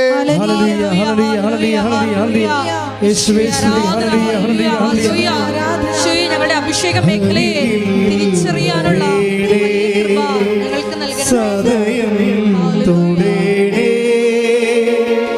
സുഖമായി എൻ്റെ ഉള്ളം അരികിൽ വരേണേ, സദയം തൊടേണേ, സുഖമായി എൻ്റെ ഉള്ളം. പരിശുദ്ധ പരമദിവ്യകാരുണ്യത്തിന് എന്നേരവും ആരാധനയും സ്തുതിയും പുകഴ്ചയും ഉണ്ടായിരിക്കട്ടെ. അപ്പോഴേ എന്ത് സംഭവിച്ചതെന്ന് വെച്ചാൽ പെട്ടെന്ന് ദൈവിക ഇടപെടൽ ഉണ്ടാകണം ആ കുടുംബത്തിൽ. പെട്ടെന്ന് അതിൻ്റെ ഏറ്റവും രസം എന്ന് പറയുന്നത് ഇവളുടെ പേരക്കുട്ടിയാണ്, ഈ മകളുടെ കുഞ്ഞുണ്ടല്ലോ. ഇവർ പ്രാർത്ഥനയുടെ സമയം തെറ്റിച്ച കുഞ്ഞ് അമ്മയെ വിളിക്കും, അല്ലെങ്കിൽ അമ്മുമ്മയെ വിളിക്കും, മാതാവിനോട് പ്രാർത്ഥിക്കണില്ലേ എന്ന് ചോദിക്കും. എന്നിട്ട് കുഞ്ഞൊരു മുറിയിരുന്ന് പ്രാർത്ഥിക്കും, അവളുടെ അമ്മ ഒരു മുറിയിരുന്ന് പ്രാർത്ഥിക്കും, വിനോദിന് വേറെ ഇരുന്ന് മുറിയിരുന്ന് പ്രാർത്ഥിക്കും. അവർ മൂന്ന് മുറിയിരുന്ന് പ്രാർത്ഥിക്കുക. അപ്പോൾ ആ കുടുംബത്തിൻ്റെ എല്ലാം ആ പണ്ട് കണ്ട ചാടി വെട്ടാൻ പറ്റുന്ന ആൾക്കാരുടെയൊക്കെ ഒതുക്കം കണ്ടില്ലേ, എന്തൊരു സമാധാനത്തിലേക്ക് പോവുകയാണ്, സന്തോഷത്തിലേക്ക്. അതോടുകൂടി ദൈവിക ഇടപെടുണ്ടായി. അവൾക്ക് അപ്പം തന്നെ എംപ്ലോയ്മെൻറ്റിന് അവളെ വിളിക്കും, അവൾക്ക് ഒരു കൊല്ലത്തേക്ക് വർക്ക് അവിടുന്ന് കൊടുക്കും. അത് പകുതി ആകുമ്പോൾ തന്നെ അവൾ ഗൾഫിലേക്ക് ഖത്തർ എയർവേസിലേക്ക് പോകും. പെട്ടെന്നാണ് കുടുംബത്തിൻ്റെ മുഴുവൻ മുഖച്ഛായ ദൈവം മാറ്റിക്കളയും. അതായത് നമ്മൾ ഇൻവെസ്റ്റ് ചെയ്യുമ്പോൾ ഇതിപ്പോൾ ഇതിന് തീർക്കണമല്ല, ഇതിന് 90 ദിവസം ഉണ്ടാവുമല്ല, 90 ദിവസം കഴിയുമ്പോൾ നടക്കുമായിരിക്കുമല്ല, നടന്നാൽ കൊള്ളാമെന്നൊക്കെ പറഞ്ഞ് ഇങ്ങനെയുള്ള ആൾക്കാരാണ് അനുഭവങ്ങൾ കുറഞ്ഞു വരുന്നത്. അതുകൊണ്ട് നിങ്ങൾ പേടിക്കണ്ട, നിങ്ങൾക്ക് കാര്യം അറിയാൻ പാടില്ലാത്തതുകൊണ്ട് വന്നപ്പെട്ടപ്പോൾ നിങ്ങളിതിനകത്ത് ഈ ചെയ്യണ ഓരോ കാര്യവും ദൈവസ്നേഹത്തോടെ ചെയ്യണം. എൻ്റെ മക്കൾ എപ്പോഴും ശ്രദ്ധിക്കേണ്ട ഒരു കാര്യമാണ്, ഈ നമുക്കൊരു വിഷയം നമുക്ക് ഫങ്ഷൻ ചെയ്ത് ഒരിക്കലും കർത്താവിനെ തൊടാൻ പറ്റത്തില്ല. കർത്താവിനെ തൊടണമെങ്കിൽ മിഷൻ ചെയ്യണം. തമ്മിൽ ഭയങ്കര വ്യത്യാസമുണ്ട്. നമ്മൾ പല ആൾക്കാരും ചെയ്യണത് ഫങ്ഷനാണ്. ഫങ്ഷൻ എന്ന് പറഞ്ഞാൽ എന്താണ്? ഇപ്പം എന്നെ പഠിപ്പിക്കേണ്ട സാറുണ്ട്, ഇന്നും ജീവിച്ചിരിപ്പുണ്ട്. ഒരു വിജയ് സാറ് മരിച്ചുപോയി. അതിലേക്ക് അദ്ദേഹത്തിൻ്റെ മരണം പോലും ഞാൻ അറിഞ്ഞില്ല. എനിക്ക് മലയാളമൊക്കെ ടേസ്റ്റ് എനിക്ക് വന്നത് വിജയ് സാർ പഠിപ്പിച്ചപ്പോഴാണ്. 9ാം ക്ലാസ്സിലും 8ാം ക്ലാസ്സിലും പഠിപ്പിച്ചതാണ്. അപ്പം ഞാൻ ഇന്ന് ഓർക്കും. പക്ഷേ എന്നെ കണക്ക് പഠിപ്പിച്ച സാർ ഇന്നും ജീവിച്ചിരിപ്പുണ്ട്. അപ്പോൾ കണക്ക് പഠിപ്പിക്കുമ്പോൾ എപ്പോഴും ഞങ്ങളോട് പറയുന്നൊരു സംഭവമുണ്ട്, എടാ മക്കളെ എനിക്കിത് അറിയത്തില്ല ഈ കണക്ക്. സാറ് ക്ലാസ്സിൽ പറഞ്ഞാണേ 10ാം ക്ലാസ്സിൽ, ഇത് പുതിയ സിലബസാണ്, എനിക്കറിയത്തില്ല. അതുകൊണ്ട് ഞാൻ വീട്ടിലിരുന്ന് കുത്തിയിരുന്ന് പഠിക്കുകയും ഞാൻ പണ്ട് BA പഠിച്ച കാര്യങ്ങളാണ് നിങ്ങളെ ഈ 10ാം ക്ലാസ്സിൽ ഞാൻ പഠിപ്പിക്കണത്. പക്ഷെ നിങ്ങൾ കുഴപ്പരുത്, ഞാൻ ശനിയാഴ്ചയും വരും ഞായറാഴ്ചയും വരുമെന്ന് പഠിപ്പിക്കാൻ വേണ്ടി. അതായത് അദ്ദേഹത്തിന് അത് പഠിച്ച് വരുന്നതേ ഉള്ളൂ. പക്ഷേ ആ കമ്മിറ്റ്മെൻറ്റ് കണ്ടില്ലേ, ഞാൻ ശനിയാഴ്ചയും വരും നിങ്ങളെ പഠിപ്പിക്കാൻ, ഞായറാഴ്ചയും വരുമെന്ന്. കാര്യം ഞങ്ങളുടെ നാട്ടിൽ വരണമെന്നുണ്ടെങ്കിൽ ബസ്സൊന്നും വരത്തില്ല, വണ്ടി പോലും വരത്തില്ല. വണ്ടി അന്ന് ഒരു കടലിൽ കൊണ്ടേ വെച്ചിട്ട് അവിടെ നിന്ന് 3 കിലോമീറ്റർ നടന്ന് വരണം. അപ്പോൾ അങ്ങനെ വന്നിട്ട് ഞായറാഴ്ച ശനിയാഴ്ച ഞാൻ വരുമെന്ന് അദ്ദേഹം പറയണത്. അപ്പോൾ ആ ഒരു ആത്മാർത്ഥത കാണുമ്പോൾ നമ്മൾ കൊതിയോടെ അത് പഠിച്ചു പോകും. അത് ടീച്ചർ ഫങ്ഷൻ അല്ല ചെയ്യണത്, മിഷനാണ് ചെയ്യണത്. അതാണ് ഇപ്പോഴും ജീവിച്ചിരിക്കണം കണ്ടല്ലേ ആൾ, മിഷൻ ചെയ്തിരിക്കണത്. ഇതുപോലെ ഓരോ കാര്യവും നമുക്ക് ഫങ്ഷനായിട്ട് ചെയ്യാം. ഇപ്പോൾ കഴിഞ്ഞ ദിവസങ്ങളിലൊരു സാക്ഷ്യം ഉണ്ടായെന്ന് വെച്ചാൽ, ഒരു മൊഡ്യൂൾ പോയി ഹിയറിങ്. നേരത്തെ ഉടമ്പടി എടുക്കുന്ന മുമ്പ് 3 മൊഡ്യൂൾ പോകുമായിരുന്നു. IELTS ഉടമ്പടി എടുത്തു കഴിഞ്ഞപ്പോൾ കിട്ടുമെന്ന് ഉറപ്പായിട്ട് വിശ്വസിച്ചെങ്കിലും ഒരു മൊഡ്യൂൾ പോയി. ഒരു മൊഡ്യൂൾ പോയപ്പോൾ അവൾ എന്താ ചെയ്തിരിക്കണത്? അവൾ ഇവിടെ വന്നേച്ചും അത് മുഴുവൻ റീഫോർമാറ്റ് ചെയ്ത്, അത് വെച്ച് കഴിഞ്ഞാൽ നടപടിക്രമങ്ങൾ മാറ്റി. അവർ വന്നിട്ട് അവൾ പറയുന്നുണ്ട്, ആ കുട്ടി പറയുന്നുണ്ട്, അതായത് എനിക്ക് രോഗികളെ എങ്ങനെ പോയി കാണും, നമ്മൾ ആശുപത്രി ചെയ്യുമ്പോൾ കന്യാസ്ത്രീമാർ കടത്തി വിടുവോ, രോഗികളോട് എന്ത് സംസാരിക്കും, നമ്മൾ സംസാരിക്കുമ്പോൾ അവരെന്തിങ്ങോട്ട് പറയും, അവരോട് അവർ പറയണത് അവരോട് നമ്മൾ സംസാരിക്കണത് അവർക്ക് ഇഷ്ടപ്പെടുമോ, ഇങ്ങനെ കുറേ നൂലാമാലകളിൽ ഇവർ അത് ഉഴപ്പിയാണ് സംഭവം ചെയ്യണത്. തരുമ്പോൾ അവിടെ അഭിഷേകം ആയിട്ടില്ല സംഭവത്തിന്.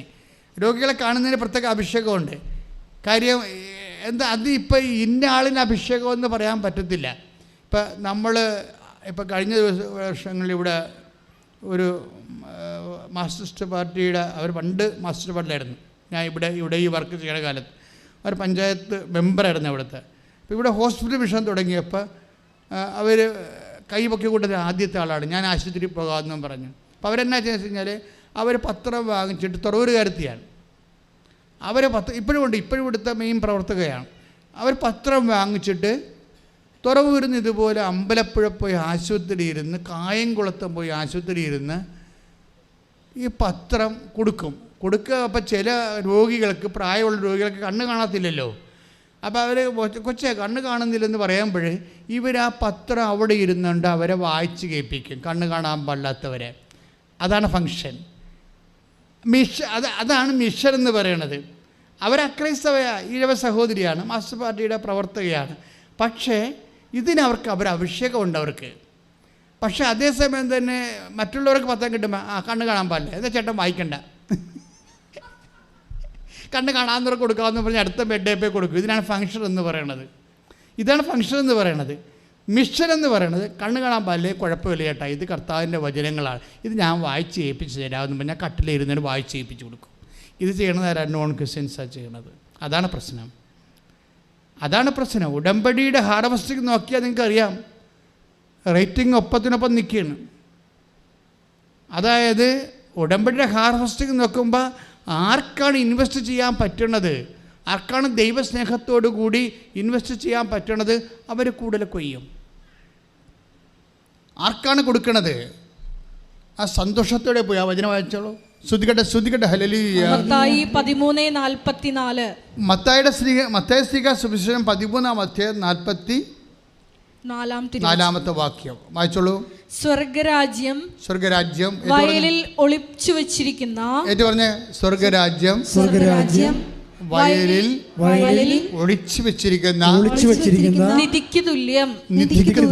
അത് കണ്ടെത്തുന്നവൻ അത് മറച്ചു വെക്കുകയും സന്തോഷത്തോടെ പോയി തനിക്കുള്ളതെല്ലാം വിറ്റ് ആ വയൽ വാങ്ങുകയും ചെയ്യുന്നു.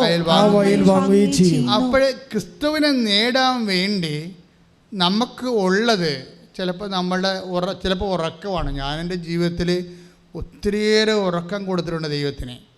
കാര്യം 2 മണി വരെ ഇരുന്നൊക്കെ വായിക്കുകയും പഠിക്കുകയും പ്രാർത്ഥിക്കുകയും, രാത്രി തന്നെ 12 മണി തൊട്ട് 2:30 മണി വരെ നിന്ന് 10 കൊല്ലം സെമിനാരി പ്രാർത്ഥിച്ചിട്ടുണ്ട്. അതിൻ്റെ ഭവിഷ്യത്വം ഉണ്ടാവുകയെ, ഭവിഷ്യത്തൊക്കെ കർത്താവ് നോക്കണം. അതെൻ്റെ വിഷയമല്ലെന്ന് ഞാൻ പറയും. അതെന്ത് സംഭവിച്ചു കഴിഞ്ഞാൽ അത് നമ്മൾ ചെയ്യണത് സന്തോഷത്തോടെയാണ്, അല്ലാതെ അയ്യോ ഇനി ഉറക്കം പോവില്ല, അയ്യോ ഇന്ന് അങ്ങനെ എന്തെങ്കിലും തരത്തിൽ ഇനി ഈ 10 പത്രം കൂടി ഉണ്ടല്ലോ, ഇത് ആർക്ക് കൊടുക്കാനാണ്, കൊടുത്ത വീട്ടിൽ തന്നെ കൊടുക്കുമ്പോൾ ചില വീട്ടിൽ ചെല്ലുമ്പോൾ അവർ പറയും ഇത് ഞങ്ങൾക്ക് കിട്ടിയതാണെന്ന് പറയും. അപ്പോൾ പിന്നെ എന്തു ചെയ്യും? അപ്പോൾ ആ 2 വീട്ടിൽ ചെല്ലുമ്പോൾ പറയും ഇത് ഞങ്ങൾക്ക് കിട്ടിയതാണെന്ന് പറയും. അപ്പോൾ അങ്ങനെ പറയുമ്പോൾ കൊടുക്കാതെ പോരും, അത് കൊണ്ടുവന്ന് വീട്ടിൽ വെക്കും. അതെങ്ങനെയാണ് വീട്ടിൽ വെക്കണത്? അളിഞ്ഞ മോന്തമായിട്ടാണ് പോരണത്. അതാണ് കുഴപ്പം. മിഷനല്ല, അപ്പം അത് ഫങ്ഷനാണ്, അഭിഷേകമായിട്ടില്ല. മറിച്ച് അവർക്ക് കൊടുക്കാൻ പറ്റത്തില്ലെങ്കിൽ അടുത്ത വീട്, ഏത് വീടാണ് പത്രം കിട്ടാത്തത് അവിടം വരെ പോകാനുള്ള സന്തോഷം ഉണ്ടാകണം. കാര്യം മിഷൻ ചെയ്യണത് അങ്ങനെയാണ്, മറ്റതെല്ലാം ഫങ്ഷനാണ്. പ്രാർത്ഥിക്കുക. കർത്താവായ ദൈവമേ, കർത്താവായ ദൈവമേ, അഭിഷേക വഴികളിലെ ഫംഗ്ഷൻ അല്ലാതെ മിഷൻ ചെയ്യാൻ സന്തോഷത്തോടെ ചെയ്യാൻ എനിക്ക് പ്രത്യേക അഭിഷേകം നൽകണമേ. ശ്രുതികട്ടെ.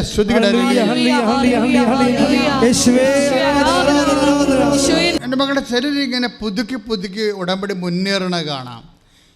എനിക്ക് ഉടമ്പടി 2 പ്രാവശ്യം പുതുക്കി കഴിഞ്ഞാൽ എനിക്ക് നിങ്ങളോട് പറയാനുള്ള അപേക്ഷ, നിങ്ങൾ ആ വിഷയം വിട്ടുകളയണമെന്ന് ഞാൻ പറയത്തുള്ളൂ. ഇപ്പോൾ 2 പ്രാവശ്യം മീൻസ് 90/90 180 ദിവസം നിങ്ങൾ പുതുക്കി ഒരേ വിഷയം വെച്ചാൽ പുതുക്കണത് അല്ലേ? ഇനി 3-ാം പ്രാവശ്യം നിങ്ങൾ പുതുക്കുകയാണെങ്കിൽ ആ വിഷയം നിങ്ങൾ വിട്ടുകളയണം. എന്താ കാര്യം എന്നറിയാമോ? വിഷയം വെച്ചോ, പക്ഷെ അത് നിങ്ങൾ ചോദിച്ചുകൊണ്ട് നടക്കരുത്. എനിക്ക് ജോലിയില്ലല്ലോ, എനിക്ക് കല്യാണം ഇല്ലല്ലോ, എൻ്റെ ചിട്ടി വീണില്ലല്ലോ, എൻ്റെ ലോൺ പാസ്സായില്ലല്ലോ, വിഷയം ചോദിച്ചുകൊണ്ട് നടക്കരുത്. അതായത് 2 പുതുക്കി കഴിഞ്ഞാൽ പിന്നെ നിങ്ങൾ വിഷയം വിട്ടുകളയണം. പിന്നെ എന്ത് വിഷയം എടുക്കണം? വിട്ടുകളയല്ല, നിങ്ങൾ എടുക്കേണ്ട വിഷയമുണ്ട്. എടുക്കേണ്ട വിഷയം എന്ന് വെച്ച് കഴിഞ്ഞാൽ പ്രസൻസ് ഓഫ് ഗോഡാണ്. കർത്താവേ, നിൻ്റെ ആനുകൂല്യങ്ങളും അനുഗ്രഹമല്ല, നീയാണ് എനിക്ക് വേണ്ടത്, വിലപ്പെട്ടവൻ. പറഞ്ഞ മനസ്സിലായില്ലേ? നമ്മുടെ കാര്യം ഈ നൊവേന ദിവ്യകാരുണ്യ ആരാധനയിൽ ഇവിടെ കൂടുമ്പോഴല്ലേ സാന്നിധ്യമുള്ളൂ. ദിവ്യകാരുണ്യ ആരാധന വെക്കുമ്പോഴേ ആ ആരാധന നടക്കുന്ന സമയത്താണ് അതിൻ്റെ സാന്നിധ്യം നമുക്ക് സംലഭ്യമാക്കണത്. അത് കഴിയുമ്പോൾ കുർബാന അടക്കം ചെയ്യും. പക്ഷേ ഉടമ്പടിയെ സംബന്ധിച്ചിടത്തോളം ഈ സാന്നിധ്യം ദേവാലയത്തിൻ്റെ പുറത്തേക്ക് പോകും. പറഞ്ഞ മനസ്സിലായില്ലേ? ഈ വ്യത്യാസമുണ്ട്. ഈ വ്യത്യാസം മനസ്സിലാക്കണം. നിങ്ങൾ പുതുക്കി കഴിയുമ്പോൾ ഉടനെ എൻ്റെ ജോലി, എൻ്റെ വീട്, എൻ്റെ വിവാഹം എന്ന് പറഞ്ഞ് ഇപ്പോഴും നിങ്ങൾ ആ വിഷയത്തിൻ്റെ അടിസ്ഥാനം മാറ്റിയിട്ട് നിങ്ങളുടെ വിഷയം, എൻ്റെ വിഷയമേ കർത്താവേ നീയാണെന്ന് പറയണം. എന്താണ്? കാരണം ഉടമ്പടിയുടെ പ്രധാനപ്പെട്ട ദൈവത്തിൻ്റെ നിയോഗം എന്താണ്? പ്രസൻസാണ്. മറ്റ് ജപമാലയിൽ നിന്ന്, നൊവേനയിൽ നിന്ന്, പള്ളികളിൽ നടക്കുന്ന ആരാധനകളിൽ നിന്ന് ഉടമ്പടിയെ വ്യത്യസ്തമാക്കുന്നത് ഈ പ്രസൻസാണ്. പ്രസൻസ് എന്ന് വെച്ച് കഴിഞ്ഞാൽ ദൈവസാന്നിധ്യം. ഉടമ്പടി ചെയ്യുമ്പോൾ ആദ്യമായിട്ട് എബ്രഹാത്തിനോട് ചെയ്തപ്പോഴും, അതുപോലെ തന്നെ മോസസിനോട് ചെയ്യുമ്പോഴും, ജോഷുവയോട് ചെയ്യുമ്പോഴും ദൈവം പറയണത് ഈ സാന്നിധ്യമാണ്. എന്താണ്?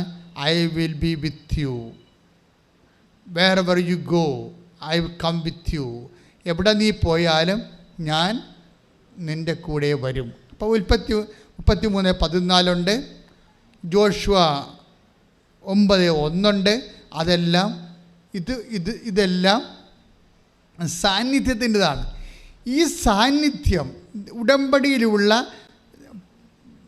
ഈ വാഗ്ദാനം ചെയ്തിരിക്കുന്ന ദൈവത്തിൻ്റെ സാന്നിധ്യം ഏറ്റവും കൂടുതൽ അനുഭവിക്കണത് ഇക്കാലത്ത് മനുഷ്യർ അനുഭവിക്കുന്നത് മരിയൻ ഉടമ്പടിയിൽ നിന്നാണ്.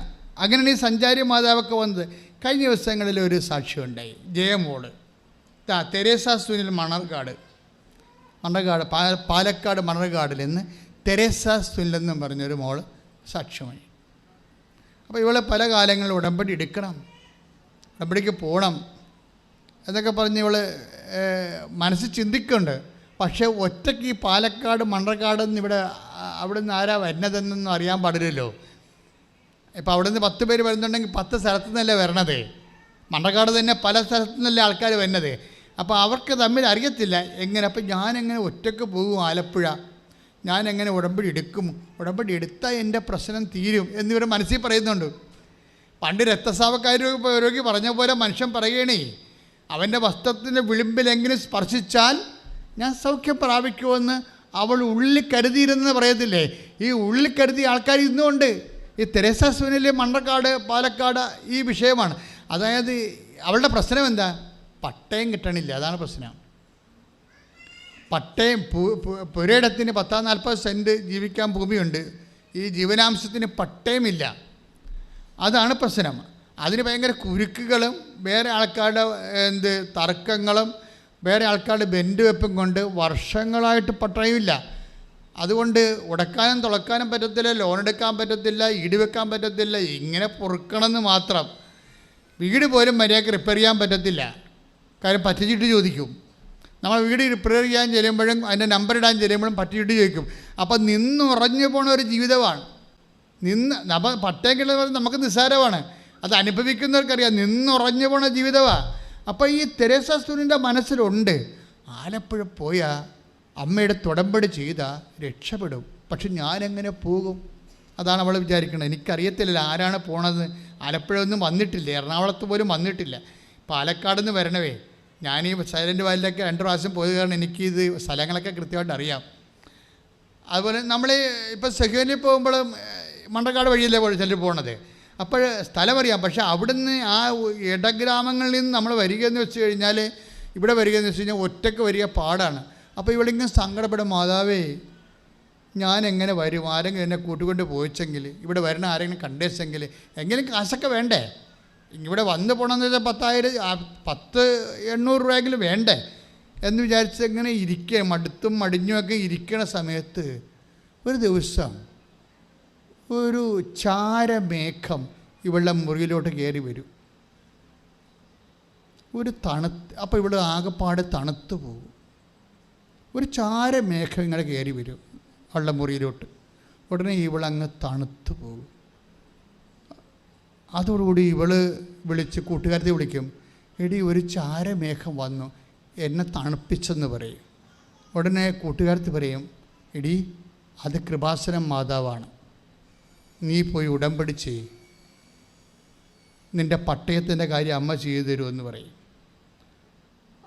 ഇത് അവൾക്ക്, ഈ കൂട്ടുകാരത്തിക്ക് ഇതിനെക്കുറിച്ച് കൂട്ടുകാരത്തിലെ ബന്ധുവാണ്, ബന്ധുവിന് ഇതിനെക്കുറിച്ച് കേട്ടപ്പോൾ തന്നെ അഭിഷേകമായി. അതുകൊണ്ടാണ് പിറ്റേ ദിവസം അവളെ കാറെടുത്തുകൊണ്ട് വന്ന് ഇവളെ പിക്കപ്പ് ചെയ്ത് നേരെ ഇവിടെ കൊണ്ടുവന്ന് ഉടമ്പടി ചെയ്ത് ഒരാഴ്ചക്കുള്ളിൽ അമ്മ പട്ടയം എഴുതി കൈ കൊടുത്തു. Praise the Lord. ഹല്ലേലൂയ. കൈയിടിച്ച് പരിശുദ്ധ പരമദിവ്യകാരുണ്യത്തിന് ആരാധനയും സ്തുതിയും പുകഴ്ചയും ഉണ്ടായിരിക്കട്ടെ. ഈ സഭ ഉണ്ടായിട്ട് കേൾക്കാത്ത കാര്യങ്ങളൊക്കെയാണ് ഇപ്പോൾ ആൾക്കാർ പറഞ്ഞുകൊണ്ടിരിക്കുന്നത്. അവിടെ സാക്ഷി യൂട്യൂബിൽ കിടപ്പുണ്ട്, നോക്കിയാൽ മതി. നമ്മൾക്ക് അതായത് വേറെ ഒരു ലെവലാണ് ഈ സംഭവം. അതുകൊണ്ടാണ് ഞാൻ പറഞ്ഞത് നിങ്ങൾ കുറച്ച് വൃത്തിയായിട്ട് ഇൻവെസ്റ്റ് ചെയ്യണമെന്ന് പറഞ്ഞതിൻ്റെ കാരണം എന്ന് വെച്ച് കഴിഞ്ഞാൽ ഒക്കുക എന്ന് പറഞ്ഞ് ചില ആൾക്കാർ പിടിച്ചു വെച്ചാണ്, വിട്ടുകൊടുക്കാതെയാണ് ഉടമ്പടി എടുക്കുന്നത്. അതുകൊണ്ടാണ് നിങ്ങൾക്ക് ലാഗ് ചെയ്യണത്. ചിലക്ക് താമസിക്കുന്നില്ലേ. ഇപ്പോൾ പല കാര്യങ്ങളും വിട്ടുകൊടുക്കാതെയാണ് ചെയ്യണത്. ഇപ്പോൾ പറഞ്ഞു, ഇപ്പോൾ ഒരു മോള് അവളുടെ 3 മൊഡ്യൂൾസ് പോയപ്പോൾ ഉടമ്പടി ചെയ്ത് കഴിഞ്ഞപ്പോൾ എല്ലാം കിട്ടുമെന്ന് വിചാരിച്ചു. പക്ഷേ ഒരു മൊഡ്യൂൾ പോയി. അപ്പോൾ അവളെന്താ ചെയ്തിരിക്കണത്? അവൾ നേരെ പാലായിൽ നിങ്ങോട്ട് വന്നിട്ട് 5 കെട്ട് പട്ടണം മേടിച്ചുകൊണ്ട് പോയി. മനസ്സിലായില്ലേ? അതാണ് വിഷയം. അങ്ങനെ രീതി മാറ്റിക്കളഞ്ഞു. രീതി മാറ്റിയിട്ട് 2-3 ഗവൺമെൻറ് ആശുപത്രിയിൽ പോയി രോഗികളെല്ലാം കണ്ട്. എന്താ സംഭവിച്ചു കഴിഞ്ഞാൽ, ദൈവം ഒന്ന് തോപ്പിക്കുമ്പോൾ നമ്മൾ അതിന് പൂർവാധികം ശക്തി പ്രാപിച്ചുകൊണ്ട് നമ്മുടെ വിശ്വാസവും വിശ്വസ്തതയും അങ്ങോട്ട് പ്രകടിപ്പിച്ച് കഴിയുമ്പോൾ ദൈവത്തിൻ്റെ ഒരു ഗുണം എന്താ? ദൈവം വിശ്വസ്തനല്ലേ. അപ്പോൾ നീ വിശ്വസ്തത കാണിച്ചാൽ പിന്നെ ദൈവം പിന്നെ അവിടെ ഒന്നും വർക്ക് ചെയ്യത്തില്ല. കാര്യം നീ അത് ഇപ്പോൾ കണക്ക് സാറിനെ പോലെ നിൻ്റെ കണക്കും വഴിയും ശരിയാണെങ്കിൽ ഫുൾ മാർക്ക് കിട്ടും. ദൈവത്തിൻ്റെ രീതി അതാണ്. ഇപ്പം നമ്മൾ എക്കണോമിക്സ് അല്ലെങ്കിൽ ഹിസ്റ്ററി എത്ര എഴുതിയാലും നമുക്ക് 100 മാർക്കിൻ്റെ, അപ്പം 20 മാർക്കിൻ്റെ ചോദ്യം ഹിസ്റ്ററിയാണ് നമ്മൾ എഴുതണമെങ്കിൽ, അല്ലെങ്കിൽ മലയാളമാണ് എഴുതണമെന്നുണ്ടെങ്കിൽ സാറ് നമുക്ക് 20 മാർക്കിൻ്റെ ചോദ്യത്തിന് 20 മാർക്കും തരത്തില്ല. അവർ 18 മാർക്ക് തരും മാക്സിമം. 2 മാർക്ക് വല്ല തെറ്റും ഉണ്ടാകുന്ന അവർ സ്വയം ഗണിക്കും. ഒരു തെറ്റും ഉണ്ടാകത്തില്ലേ അവർ. പക്ഷേ ഈ സ്വയം ഗണിതം കണക്കിലില്ല. കണക്ക് വഴിയും സത്യം ഉത്തരം കറക്റ്റാണെങ്കിൽ അതിൻ്റെ 20 മാർക്കും കിട്ടും. ദൈവം ഈ കണക്കിൻ്റെ ആളാണ്. എന്ന് വെച്ചാൽ നീ വിശ്വസ്തതയാണ് കാണിച്ചിരിക്കണമെന്നുണ്ടെങ്കിൽ ദൈവത്തിന് വിശ്വസ്ത വെള്ളം ചേർക്കത്തില്ല, അതിനോട് ഇരട്ടി നിനക്ക് കാണിച്ചു തരും. 3ാമത്തെ പുതുക്കിലേക്കാണ് നിങ്ങൾ വന്നിരിക്കണമെങ്കിൽ വിഷയം വിട്ട് കളയണം. റീഡിയാ, ഇനി വിഷയം കൊണ്ടിരിക്കരുത്. വിഷയം എഴുതണമേ, വിഷയം എഴുതാതിരിക്കരുത്. പക്ഷെ നിങ്ങളെ തലയെ കൊണ്ട് നടക്കരുത്. നിങ്ങൾ തലയെ കൊണ്ട് നടക്കേണ്ടത് എന്താണ്? കർത്താവേ, നിൻ്റെ സാന്നിധ്യത്താൽ എന്നെ അഭിഷേകം ചെയ്യണമേ. കാര്യം ഉടമ്പടി പോലെ സാന്നിധ്യത്തെ വാഗ്ദാനം ചെയ്യുന്ന മറ്റൊരു പ്രാർത്ഥനയില്ല.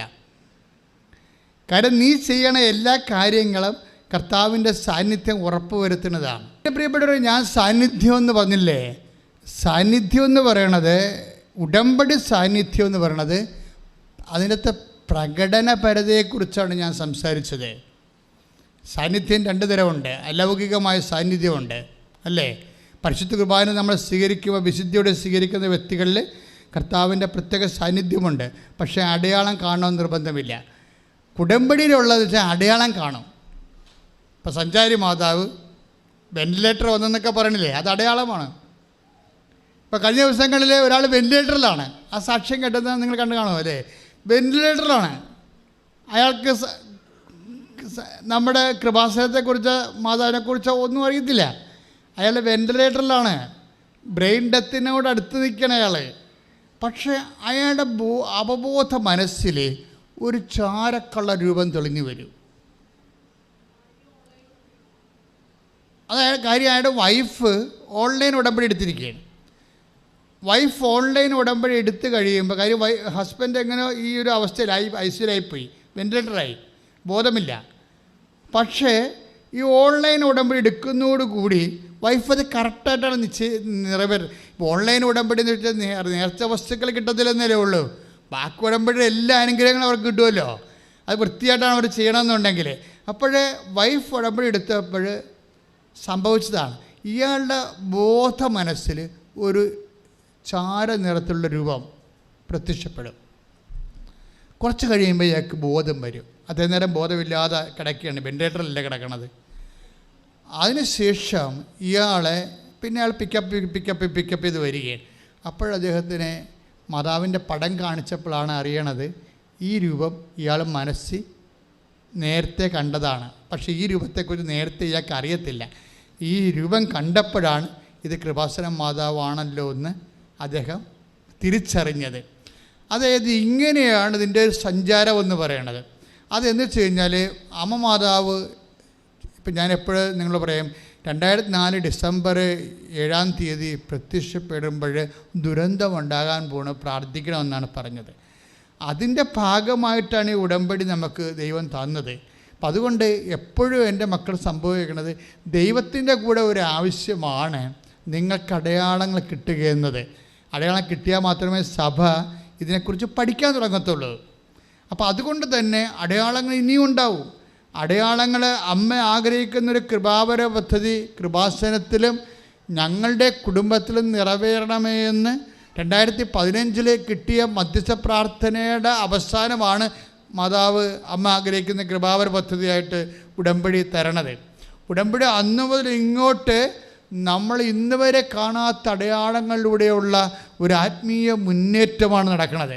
അപ്പം അതുകൊണ്ട് എൻ്റെ മക്കൾ, ദൈവമായിട്ട് നമുക്ക് ഇത്ര കണ്ണ് കാണെ കൈയെ കൈ കൊടുക്കാവുന്ന ഒരു റിലേഷനിലേക്ക് നമ്മൾ എത്തുകയാണ്. ഈ ഒരു ബോധം ഈ ഉടമ്പടി ചിലർക്ക് 1-ാം ഉടമ്പടി എടുക്കുമ്പോൾ തന്നെ ഉണ്ടാകും, ചിലർക്ക് 2-ാം ഉടമ്പടി എടുക്കുമ്പോഴായിരിക്കും ഉണ്ടാകുന്നത് പുതുക്കുമ്പോൾ, ചിലർക്ക് 3-ാം ഉടമ്പടി എടുക്കുമ്പോഴായിരിക്കും അവർക്ക് തിരിച്ചറിവ് വരണത്. ഞാനിങ്ങനെ പ്രസംഗിക്കുന്നത് നിങ്ങൾക്ക് ആദ്യമേ തിരിച്ചറിവ് വരാൻ വേണ്ടിയാണ്. പ്രാർത്ഥിക്കുക, കർത്താവ് ദൈവമേ, ഉടമ്പടി എടുക്കുന്ന എല്ലാവർക്കും ഉടമ്പടിയുടെ ആഴങ്ങളിലുള്ള ആത്മബന്ധത്തിന് വേണ്ടിയുള്ള ദൈവത്തിന്റെ അഭിവാഞ്ചയെ അനുഭവിച്ചറിയുവാൻ അതനുസരിച്ചുകൊണ്ട് സ്വയം സമർപ്പിതരാകുവാൻ പ്രത്യേക അഭിഷേകം നൽകണമേ.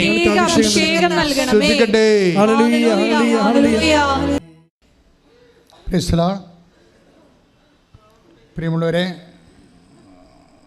ഒരേ രീതിയിലുള്ള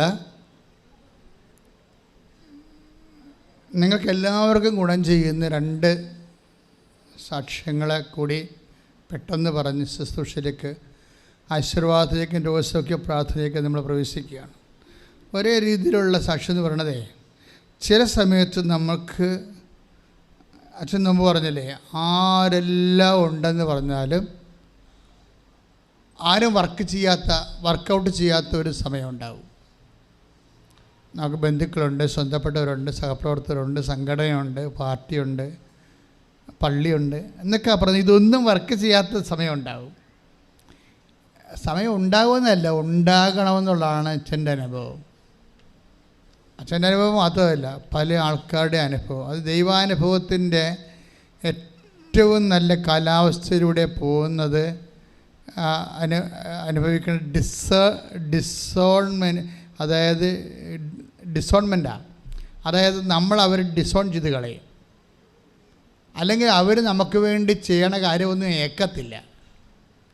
അവരവിടെ റെക്കമെൻഡ് ചെയ്യുക, ഇവിടെ റെക്കമെൻഡ് ചെയ്യുക, അവിടെ വിളിച്ച് പറയുക, ഇവിടെ വിളിച്ച് പറയുക, ഞാൻ കൂടെ വരാമെന്നൊക്കെ പറഞ്ഞില്ലേ. പക്ഷേ എങ്ങനെ കൂടെ വന്നാലും ഏക്കത്തില്ല. ഇപ്പോൾ ഇത് പറയാം, ബാങ്ക് ലോൺ തരണില്ല എന്ന് പറയുമ്പോൾ ഞാൻ കൂടെ വന്ന് പറയാം എന്ന് പറയുമ്പോൾ കൂടെ വന്നാലും ചിലപ്പോൾ മാനേജർ ഇയാൾക്ക് പരിചയമുള്ള മാനേജർ അവിടെ നിന്ന് മാറിപ്പോയി കാണും. അപ്പോൾ ഇങ്ങനെ കൊണ്ടുപോകുന്നതുകൊണ്ടും നടക്കത്തില്ല.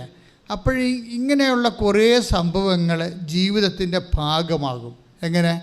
എല്ലാവരും ഉണ്ട്, വാട്ടർ എവരിവെയർ വാട്ടർ എന്ന് പറയത്തില്ല, എല്ലായിടത്തും വെള്ളം, പക്ഷെ കുടിക്കാൻ വെള്ളമില്ലെന്ന് പറഞ്ഞ പോലെ എല്ലാവരും ഉണ്ട് നമുക്ക്, പക്ഷെ ആരെയും നമുക്ക് പ്രയോജനപ്പെടുത്തില്ല. ഇതാണ് ജീവിതത്തിലെ ദൈവാനുഭവത്തിൻ്റെ ഏറ്റവും നല്ലൊരു സമയം.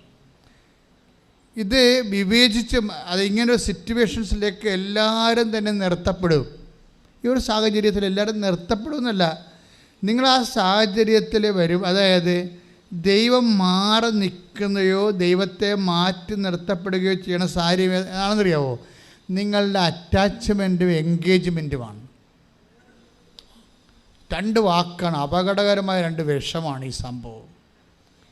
ഒന്ന് സൈനൈഡ് പോലെ വിഷമാണ് എൻഗേജ്മെൻറ്റ് സൈനൈഡ് പോലെ വിഷമാണ്. അതുപോലെ നിങ്ങളുടെ അറ്റാച്ച്മെൻറ്റ് എന്ന് വെച്ചാൽ നിങ്ങൾ ഒരു ദിവസം അല്ലെങ്കിൽ നിങ്ങളുടെ ഇൻവോൾവ്മെൻറ്റ്, നിങ്ങളുടെ ഇടപഴകൽ, ഏറ്റവും കൂടുതൽ വ്യക്തി ആരോടാണ്? ആ വ്യക്തിയാണ് നിങ്ങളുടെ ദൈവം. ക്ലിയർ? പിന്നെ ദൈവത്തിൻ്റെ അവിടെ ആവശ്യമില്ല, സ്പേസ് ഇല്ല. പല ആൾക്കാർക്കും വന്നിരിക്കുന്നത് ആധ്യാത്മിക അപകടം എന്ന് പറയുന്നത് ദൈവത്തിൻ്റെ കസേര വലിക്കണ പരിപാടിയാണ്. ദൈവത്തിൻ്റെ കസേര വലിച്ചു കളയും, ദൈവം ഇരിക്കാനുള്ള കസേര വലിക്കും. എന്താ കാര്യം? അതെന്ത് സംഭവിച്ചാൽ ദൈവം ആർക്ക് നിങ്ങൾ അമിത പ്രാധാന്യം കൊടുത്താൽ അയാൾ ഓട്ടോമാറ്റിക്കലി നിങ്ങളുടെ ദൈവമായിട്ട് വർക്കൗട്ട് ചെയ്യും. അതോടുകൂടി തന്നെ സത്യദൈവത്തിൻ്റെ സാന്നിധ്യം നിങ്ങൾക്ക് സംലഭ്യമല്ലാതെ വരും. നിങ്ങൾ ഉടമ്പടി എടുത്താലും അറ്റാച്ച്മെൻറ്റും എൻഗേജും ശ്രദ്ധിച്ചില്ല എന്നുണ്ടെങ്കിൽ ഉടമ്പടിയുടെ ഫലം ചെയ്യത്തില്ല. അറ്റാച്ച്മെൻ്റ് എന്ന് പറയുന്നത് ആരോട് നിങ്ങൾ ഒട്ടി നിൽക്കുന്നു, എന്തിനോട് നിങ്ങൾ ഒട്ടി നിൽക്കുന്നു. കഴിഞ്ഞ ദിവസങ്ങളിൽ ഒരമ്മ സാക്ഷ്യം പറഞ്ഞ എന്താണ്, ഞാൻ ഉടമ്പടി ചെയ്തപ്പോൾ തന്നെ എൻ്റെ മകൻ്റെ പബ്ജി കളി കർത്താവ് അവസാനിപ്പിച്ചെന്ന്. അതാണ്. അപ്പോൾ ആ മേഖലയിൽ ആ വീടിന് അവന് അറ്റാച്ച്മെൻറ്റാണ് അതിൻ്റെ അകത്ത് അവന് അറ്റാച്ച്മെൻറ്റ് തന്നെയല്ല. ഇപ്പോൾ വേറെ ബിന്ദു ഈ ദിവസം ഈ ആലപ്പുഴ എന്നൊരു സാക്ഷ്യം ഉണ്ടായി കഴിഞ്ഞ ദിവസങ്ങളിൽ. അതായത് പേരെന്താ അവരുടെ, ടിൻഡു ആലപ്പുഴ, ടിൻഡു പൊങ്കാവ് ആലപ്പുഴ. അവരുടെ സാക്ഷ്യം എന്ന് പറയണത് അതിങ്ങനെ ശ്രദ്ധിക്കണം. കാര്യം അവർ അക്ഷയയിലേക്ക് പോവുകയാണ്. ഇപ്പം നമ്മൾ കുറേ സർട്ടിഫിക്കറ്റ് അക്ഷയല്ലേ. അപ്പോൾ അവിടെ കൊച്ചിനെയും വെച്ചുകൊണ്ട് സൈക്കിളിൻ്റെ ബാക്കിൽ കുട്ടിയെയും വെച്ചുകൊണ്ട് അക്ഷയയിലേക്ക് പോവുകയാണ്. അക്ഷയയിലേക്ക് പോയി സൈക്കിള് ചവിട്ടി അവിടെ എത്തുന്ന സമയത്ത് കാല് ഈ മസിൽ വെട്ടിക്കയറി. മസിൽ വെട്ടിക്കയറിയോടുകൂടി നമുക്കറിയാമല്ലേ, സൈക്കിൾ ചവിട്ടുന്ന ആളിൻ്റെ മസിൽ വെട്ടിക്കയറിയ നീന്തുന്ന ആളിൻ്റെ മസിൽ വെട്ടിക്കയറിയാണെങ്കിൽ അയാൾ അപ്പം തന്നെ മുങ്ങിച്ചത്തു പോകും. പല നീന്തൽ താരങ്ങൾക്കും പറയുന്നത് അങ്ങനെയാണ്. അപ്പോഴേ അതുകൊണ്ടാണ് അവർ നിരന്തരം എക്സർസൈസ് ചെയ്തുകൊണ്ടിരിക്കണമെന്ന് പറഞ്ഞതിൻ്റെ കാരണം. അല്ല, ഒരിക്കലും നീന്തി എക്സസൈസ് പോയി കഴിഞ്ഞാൽ ഇതുപോലെയുള്ള ഇഷ്യൂസ് ഉണ്ടാകും. അപ്പോൾ സൈക്കിള് ചവിട്ടിക്കൊണ്ടിരിക്കുന്ന സമയത്ത് മസിൽ വെട്ടിക്കയറി. മസിൽ വെട്ടിക്കൊണ്ടിരുന്ന സ്റ്റിഫായി പോയില്ലേ. അപ്പോൾ കൊച്ച് തെറിച്ച് റോഡേ വീണ്. ബാക്കിലിരുന്ന കൊച്ച് നിലച്ചറിയ സമയത്ത് തെറിച്ച് റോഡേ വീണിട്ട് ഇവൾക്കാണെങ്കിൽ മസിൽ വെട്ടിപ്പിടിച്ചിരിക്കുന്ന കാരണം സൈക്കിളിൽ നിന്ന് വിടാനും പറ്റില്ല. അവളുടെ ആ പടയുള്ള അവളുടെ ഒരു ഉറപ്പ് സൈക്കിളാണ്. സൈക്കിളിൽ നിന്ന് വിട്ടാൽ അവൾ തലച്ച് വീഴും, കൊച്ചിൻ്റെ മെത്ത അല്ലെങ്കിൽ അലച്ചെല്ലി വീഴും. അപ്പോൾ ഒരു സെക്കൻഡ് കൊണ്ട് എന്ത് ചെയ്യണമെന്ന് അറിയാമല്ലോ. കൊച്ചാണെങ്കിൽ നാഷണൽ ഹൈവേ വേണം, അങ്ങോട്ടും ഇങ്ങോട്ടും വണ്ടി പാഞ്ഞുകൊണ്ടിരിക്കുകയാണ്, ഇവർക്ക് ഒരു പിടിയില്ല. അപ്പോൾ അടുത്തൊരു കുട്ടി അവിടെ, വേറെ ഒരു പയ്യൻ അവിടെ ഇരിപ്പുണ്ട്, എന്ത് റോഡ് സൈഡിൽ. അവനെന്തോ കയറിയിരിക്കണം, അറിയത്തില്ല, അവളങ്ങനെയാണ് സാക്ഷ്യം പറഞ്ഞിരിക്കണത്. അല്ല സ്റ്റെപ്പ് ആവെല്ലാം ഉണ്ടാവുമായിരിക്കും അവിടെ, അല്ലെ കടത്തിണ്ണവല്ലോ ആയിരിക്കും. അവൻ എന്നാ ചെയ്യണമെന്ന് വെച്ച് കഴിഞ്ഞാൽ, ഇവൻ ഈ കാഴ്ച കൊച്ചു റോഡേ കിടക്കണം കാണുന്നുണ്ട്, പക്ഷെ അവൻ മൊബൈൽ നോക്കിക്കൊണ്ടിരിക്കുകയാണ്. അവനിതുപോലെ പബ്ജി കളിച്ച അല്ലെങ്കിൽ വീഡിയോ ഗെയിമൊക്കെ കണ്ടുകൊണ്ടിരിക്കുകയാണ്. അവനൊരു ഫീലിങ്ങും ഇല്ല. കൊച്ചു റോഡെ വണ്ടി ഇങ്ങനെ ഒട്ടോ നീളം വായന കാരണം കണ്ടിട്ട് ഈ കൊച്ചിനെ രക്ഷിക്കണം എന്നുള്ളൊരു മാനസികാവസ്ഥ ഒന്നും ആ മൊബൈൽ നോക്കിയിരിക്കുന്ന പയ്യനെ ഇല്ല. അവൾ ഇവിടെ എന്താ ചെയ്താൽ നോക്കുമ്പോൾ ഇവളിങ്ങനെ ദയനീയമായിട്ട് അക്ഷയിലേക്ക് നോക്കും. അക്ഷയിൽ നിറച്ച ആളുണ്ട്, പക്ഷെ ആരും വന്ന് ഈ കൊച്ചിനൊന്ന് എടുക്കണില്ല. പക്ഷെ നമുക്ക് സങ്കടം തോന്നി പോകും. അപ്പോൾ അവൾക്ക് തന്നെ നിരാശയും സങ്കടവും. അതായത് ഇവൾ മസിൽ വെട്ടിയതായിട്ട് കാര്യം ആൾക്കാരൊക്കെ നോക്കുമ്പോൾ ഇവൾ ഓക്കെ ആണല്ലോ, അതാണ് വിഷയം. എനിക്കങ്ങനെ തോന്നിയത്. ആൾക്കാർ നോക്കി മസിൽ വെട്ടിയ കാര്യം ആൾക്കാർക്ക് അറിയത്തില്ലല്ലോ, അനങ്ങാൻ പാടില്ലാത്ത ആൾക്കാർ നോക്കുമ്പോൾ കൊച്ചിൻ്റെ തള്ള തന്നെ കൊച്ചിനെ എടുത്തുള്ളതും ഞാൻ ഓരോരുത്തരെ കരുതിയിട്ട് ആരെ സഹായിക്കുന്നത്. തള്ളയാണെങ്കിൽ ആരോടും പറയാൻ പറ്റാത്ത അവസ്ഥയിൽ സ്റ്റക്കായിരിക്കണം, വണ്ടിയാണെങ്കിൽ അങ്ങോട്ടും ഇങ്ങോട്ടും പാഞ്ഞുകൊണ്ടിരിക്കണം. അപ്പോൾ ഇതിൻ്റെ ഇടയ്ക്ക് കൂടി കുഞ്ഞ് നടന്ന് ഒരു കേടുമില്ലാതെ അമ്മയുടെ അടുത്തേക്ക് വരും. അപ്പോൾ ഇവൾ അറിയാതെ പറയണ കുറേ കാര്യങ്ങളുണ്ട്. എന്ന് വെച്ച് കഴിഞ്ഞാൽ, അതായത് ആ സമയത്ത് ഈ മസിൽ വെട്ടി സ്റ്റിഫായിട്ട് ഇങ്ങനെ നിൽക്കുമ്പോൾ ഇവൾ ചെയ്യണ കാര്യം കഴുത്തിൽ ഉടമ്പടി കാശുരുമുണ്ട്, അത് പിടിച്ച് കുഞ്ഞിനെ സംരക്ഷിക്കാൻ വേണ്ടി വിശ്വാസ പ്രമാണം ചെയ്തുകൊണ്ടിരിക്കും. അതാണ് സംഭവം, അതാണ് ആക്ടിവേഷൻ എന്ന് പറഞ്ഞാൽ അവിടുത്തെ. എന്നിട്ട് ഇതിൻ്റെ ഇടയ്ക്ക് കൂടി കുഞ്ഞ് നടന്ന് അമ്മയുടെ അടുത്തേക്ക് എത്തുമ്പോൾ സേഫാവും. പക്ഷേ ഇവൾ പറയുന്ന റെസ്പോൺസ് കുറേ സാക്ഷ്യത്തിൽ കിടക്കുന്നുണ്ട്. എന്ന് വെച്ച് കഴിഞ്ഞാൽ, ഈ ലോകത്ത് എല്ലാവരും ഉണ്ടാവും, പക്ഷേ ആരുമില്ലെങ്കിലും നമുക്ക് ദൈവം മാത്രം മതിയെന്ന് എനിക്ക് മനസ്സിലായെന്ന്. കൈയിട്ടിച്ച് കർത്താവിനെ ഹല്ലേലൂയ. രോഗമുള്ള ഇടത്തേക്ക് കൈകൾ വെക്കുക. അഭിഷിക്തൻ പ്രാർത്ഥിക്കാൻ പോകുന്ന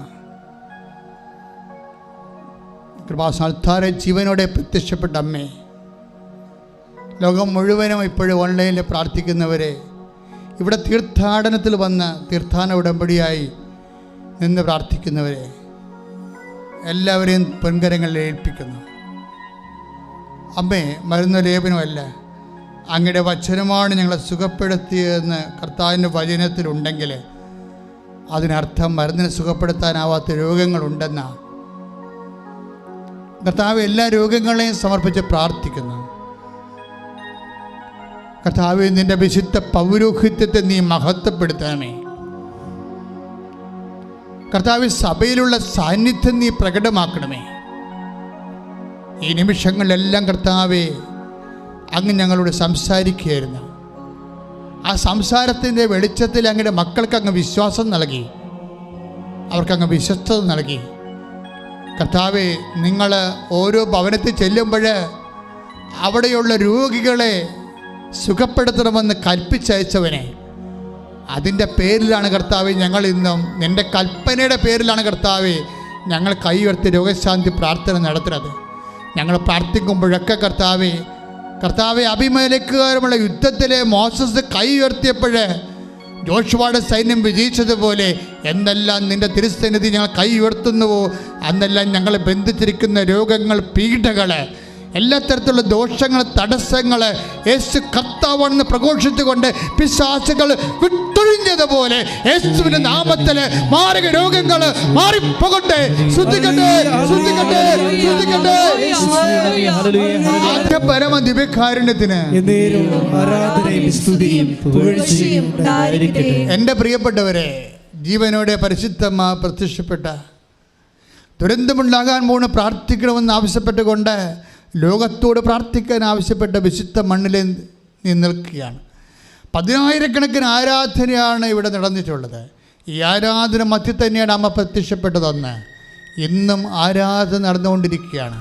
അമ്മ നമ്മുടെ കൂടെ സാന്നിധ്യം നൽകുന്നുണ്ട്. എൻ്റെ ദൈവപൈതലേ, നിൻ്റെ എന്തെല്ലാം വിഷയങ്ങളാണോ ഇവിടെ നീ കേട്ടത്, ഉടമ്പടിയിലൂടെ മനുഷ്യൻ കടന്നു ചെല്ലുന്ന എല്ലാ ദുരന്തമുഖത്തും നിന്നോടുകൂടി ദൈവത്തിൻ്റെ വാഗ്ദാനമായി നിൻ്റെ അമ്മയുണ്ട്. ശ്രദ്ധിക്കട്ടെ മക്കളെ, നമ്മൾ എന്തെല്ലാം സാക്ഷ്യങ്ങൾ കേട്ടോ. ചെറിയവരുടെയും വലിയവരുടെയും സാക്ഷ്യങ്ങൾ നമ്മൾ കേട്ടു. പലതരത്തിലുള്ള കുരുക്കിൽ അകപ്പെട്ടവരുടെ സാക്ഷ്യങ്ങൾ കേട്ടു. നമ്മൾ കേട്ടപ്പോൾ എന്താണ് ദൈവം നമ്മളെ കേൾപ്പിച്ചത്? മക്കളെ, നിൻ്റെ ജീവിതത്തിൻ്റെ കണ്ണീരിന് എന്ത് നിറമായാലും, കണ്ണിൽ നിന്ന് ചോരയാണ് വരണമെങ്കിൽ കർത്താവ് അത് കാണുന്നുണ്ട്. കർത്താവ് കൈനീട്ടും. നിൻ്റെ വിശ്വാസം കാണാവുന്ന രൂപത്തിലേക്ക് നീ എപ്പോൾ കണ്ണുവെട്ട് ചെയ്യാനാണ് നിന്നെ ഉടമ്പടിയിലൂടെ ദൈവം ക്ഷണിക്കണത്? കാണാവുന്ന വിശ്വാസത്തിലേക്ക്, വിശ്വാസത്തെ പരിവർത്തനം ചെയ്യാൻ, തർജ്ജിമ ചെയ്യാൻ ഉടമ്പടിയിലൂടെ ദൈവം ഈ കാലങ്ങളിൽ നമ്മൾ ക്ഷണിക്കുകയാണ്. പരിശുദ്ധ അമ്മയുടെ പ്രത്യക്ഷീകരണത്തിലൂടെ. ദൈവത്തിലെ ഇപ്പോഴും നമ്മൾ പ്രാർത്ഥിക്കാൻ പോകുന്നത്, ഒരു കോവിഡിൻ്റെ കാലം കഴിയുമ്പോൾ എല്ലാവരുടെയും ചെവിട് പറഞ്ഞു നിൽക്കുകയാണ്. ഓരോ ബിസിനസ്സൊക്കെ ചെയ്തിരുന്നവർ, വാടകയൊക്കെ ചെയ്തിരുന്നവർ, അത് ചെയ്യാനേ പറ്റിയിട്ടില്ല. പക്ഷെ വാടക പെരുകി, ലോണിൻ്റെ ഇൻട്രസ്റ്റ് കൂടി, കടങ്ങളൊക്കെ പോയി. ഞാൻ എപ്പോഴും കണ്ണീരോടെ അമ്മയുടെ മുമ്പിൽ നിൽക്കണ ഇതാണ്. കണ്ണീരിൻ്റെ ഒരു കാലം നമ്മൾ കടന്നു പോയെങ്കിലും നമുക്ക് അതിജീവിക്കാൻ പറ്റാത്ത 10,000 അഭിമാനം പണയം വെച്ച് ജീവിക്കുന്നൊരവസ്ഥയിലേക്ക് നമ്മൾ പോവുകയാണ്. അമ്മേ, ഈ വിഷയം ആരെല്ലാം ഉന്നയിക്കുന്നുണ്ടോ അവരെല്ലാം ക്രിസ്തുവിൻ്റെ വാഗ്ദാനങ്ങളിലാണ് ആശ്രയിച്ചുകൊണ്ടാണ് അമ്മയുടെ മാധ്യസ്ഥം തേടുന്നത്. സർട്ടിഫിക്കറ്റ് ലഭിക്കാത്തവരുണ്ടമ്മേ, സർട്ടിഫിക്കറ്റ് വിത്ത് ഹെൽഡായിപ്പോയവരുണ്ടമ്മേ. പല പ്രാവശ്യം OIT-യും IITs ഒക്കെ എഴുതിയിട്ട് ഗതി കിട്ടാതെ വിഷമിച്ച് പണവും തീർന്ന് വീട്ടുകാരുടെ വഴക്കും കേട്ട് സങ്കടപ്പെട്ടിരിക്കുന്നവരുണ്ടമ്മേ. ജോലി ഇപ്പം കിട്ടും വിചാരിച്ചിട്ട് വിവാഹം താമസിച്ച് പോയ അവസാനം വിവാഹവുമില്ല, ജോലിയുമില്ലാത്തവരുണ്ടമ്മേ. കടങ്ങളെല്ലാം ബാങ്കുകാരുടെ കയ്യിലായിപ്പോയി. എല്ലാം ഭൂമിയിലെ കേരളത്തിൻ്റെ, ഇന്ത്യയുടെയും പകുതി മുക്കാൽ ഭൂമിയും ബാങ്കുകാരുടെ കയ്യിലായിപ്പോയി. മനുഷ്യൻ്റെ കയ്യിൽ ഭൂമിയില്ലാത്തൊരു കാലമാണ്. 1/3 ഭൂമി പോലും മനുഷ്യൻ്റെ കയ്യിൽ, സാധാരണക്കാരുടെ കയ്യിലില്ല. എല്ലാ സാമ്പത്തിക സ്രോതസ്സുകളുടെയും മൂലധന ശക്തികളുടെയും കയ്യിലേക്ക് ഭൂമി കൈമാറ്റം മാറുകയും ഭൂമിയില്ലാത്തവരായി നഗ്നരായി നടക്കുന്ന മനുഷ്യരെ പോലെയാണ് ഇന്ന് ജീവിക്കുന്നത്.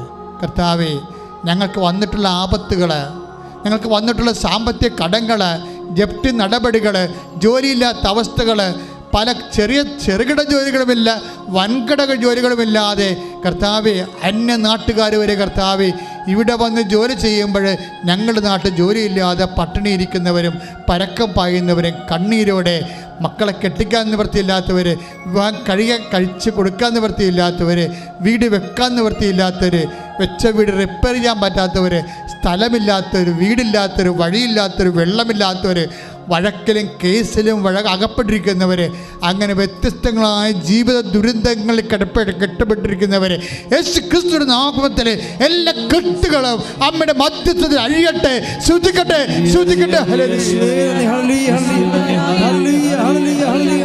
നമ്മുടെ എല്ലാ ഉടമ്പടി നിയോഗങ്ങള് ദിവ്യകാരുണ്യ സന്നിധിയിൽ സമർപ്പിച്ചുകൊണ്ട് പരിശുദ്ധ അമ്മയുടെ പ്രത്യക്ഷീകരണത്തിൻ്റെ സാക്ഷികളായി എന്നെയും എൻ്റെ കുടുംബത്തെയും ഉയർത്തണമേ എന്ന് പ്രാർത്ഥിച്ചുകൊണ്ട് ശിരസ് നമിച്ച് നമുക്ക് ദിവ്യകാരുണ്യനാഥൻ്റെ ആശീർവാദം സ്വീകരിക്കാം.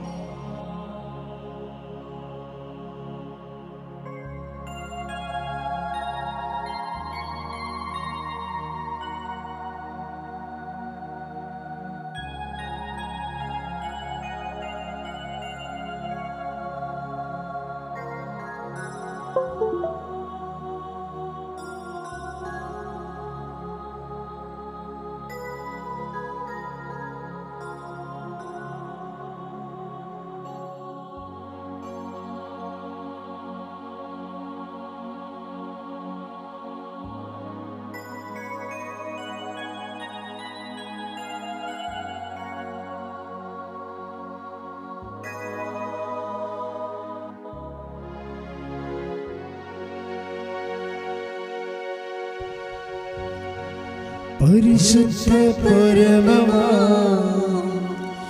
ദിവ്യകാരുണ്യമേ, എന്നുമെന്നും അങ്ങേയ്ക്കാരാധന. പരിശുദ്ധ പരമമാ ദിവ്യകാരുണ്യമേ, എന്നുമെന്നും അങ്ങേയ്ക്കാരാധന. പരിശുദ്ധ പരമമാ ദിവ്യകാരുണ്യമേ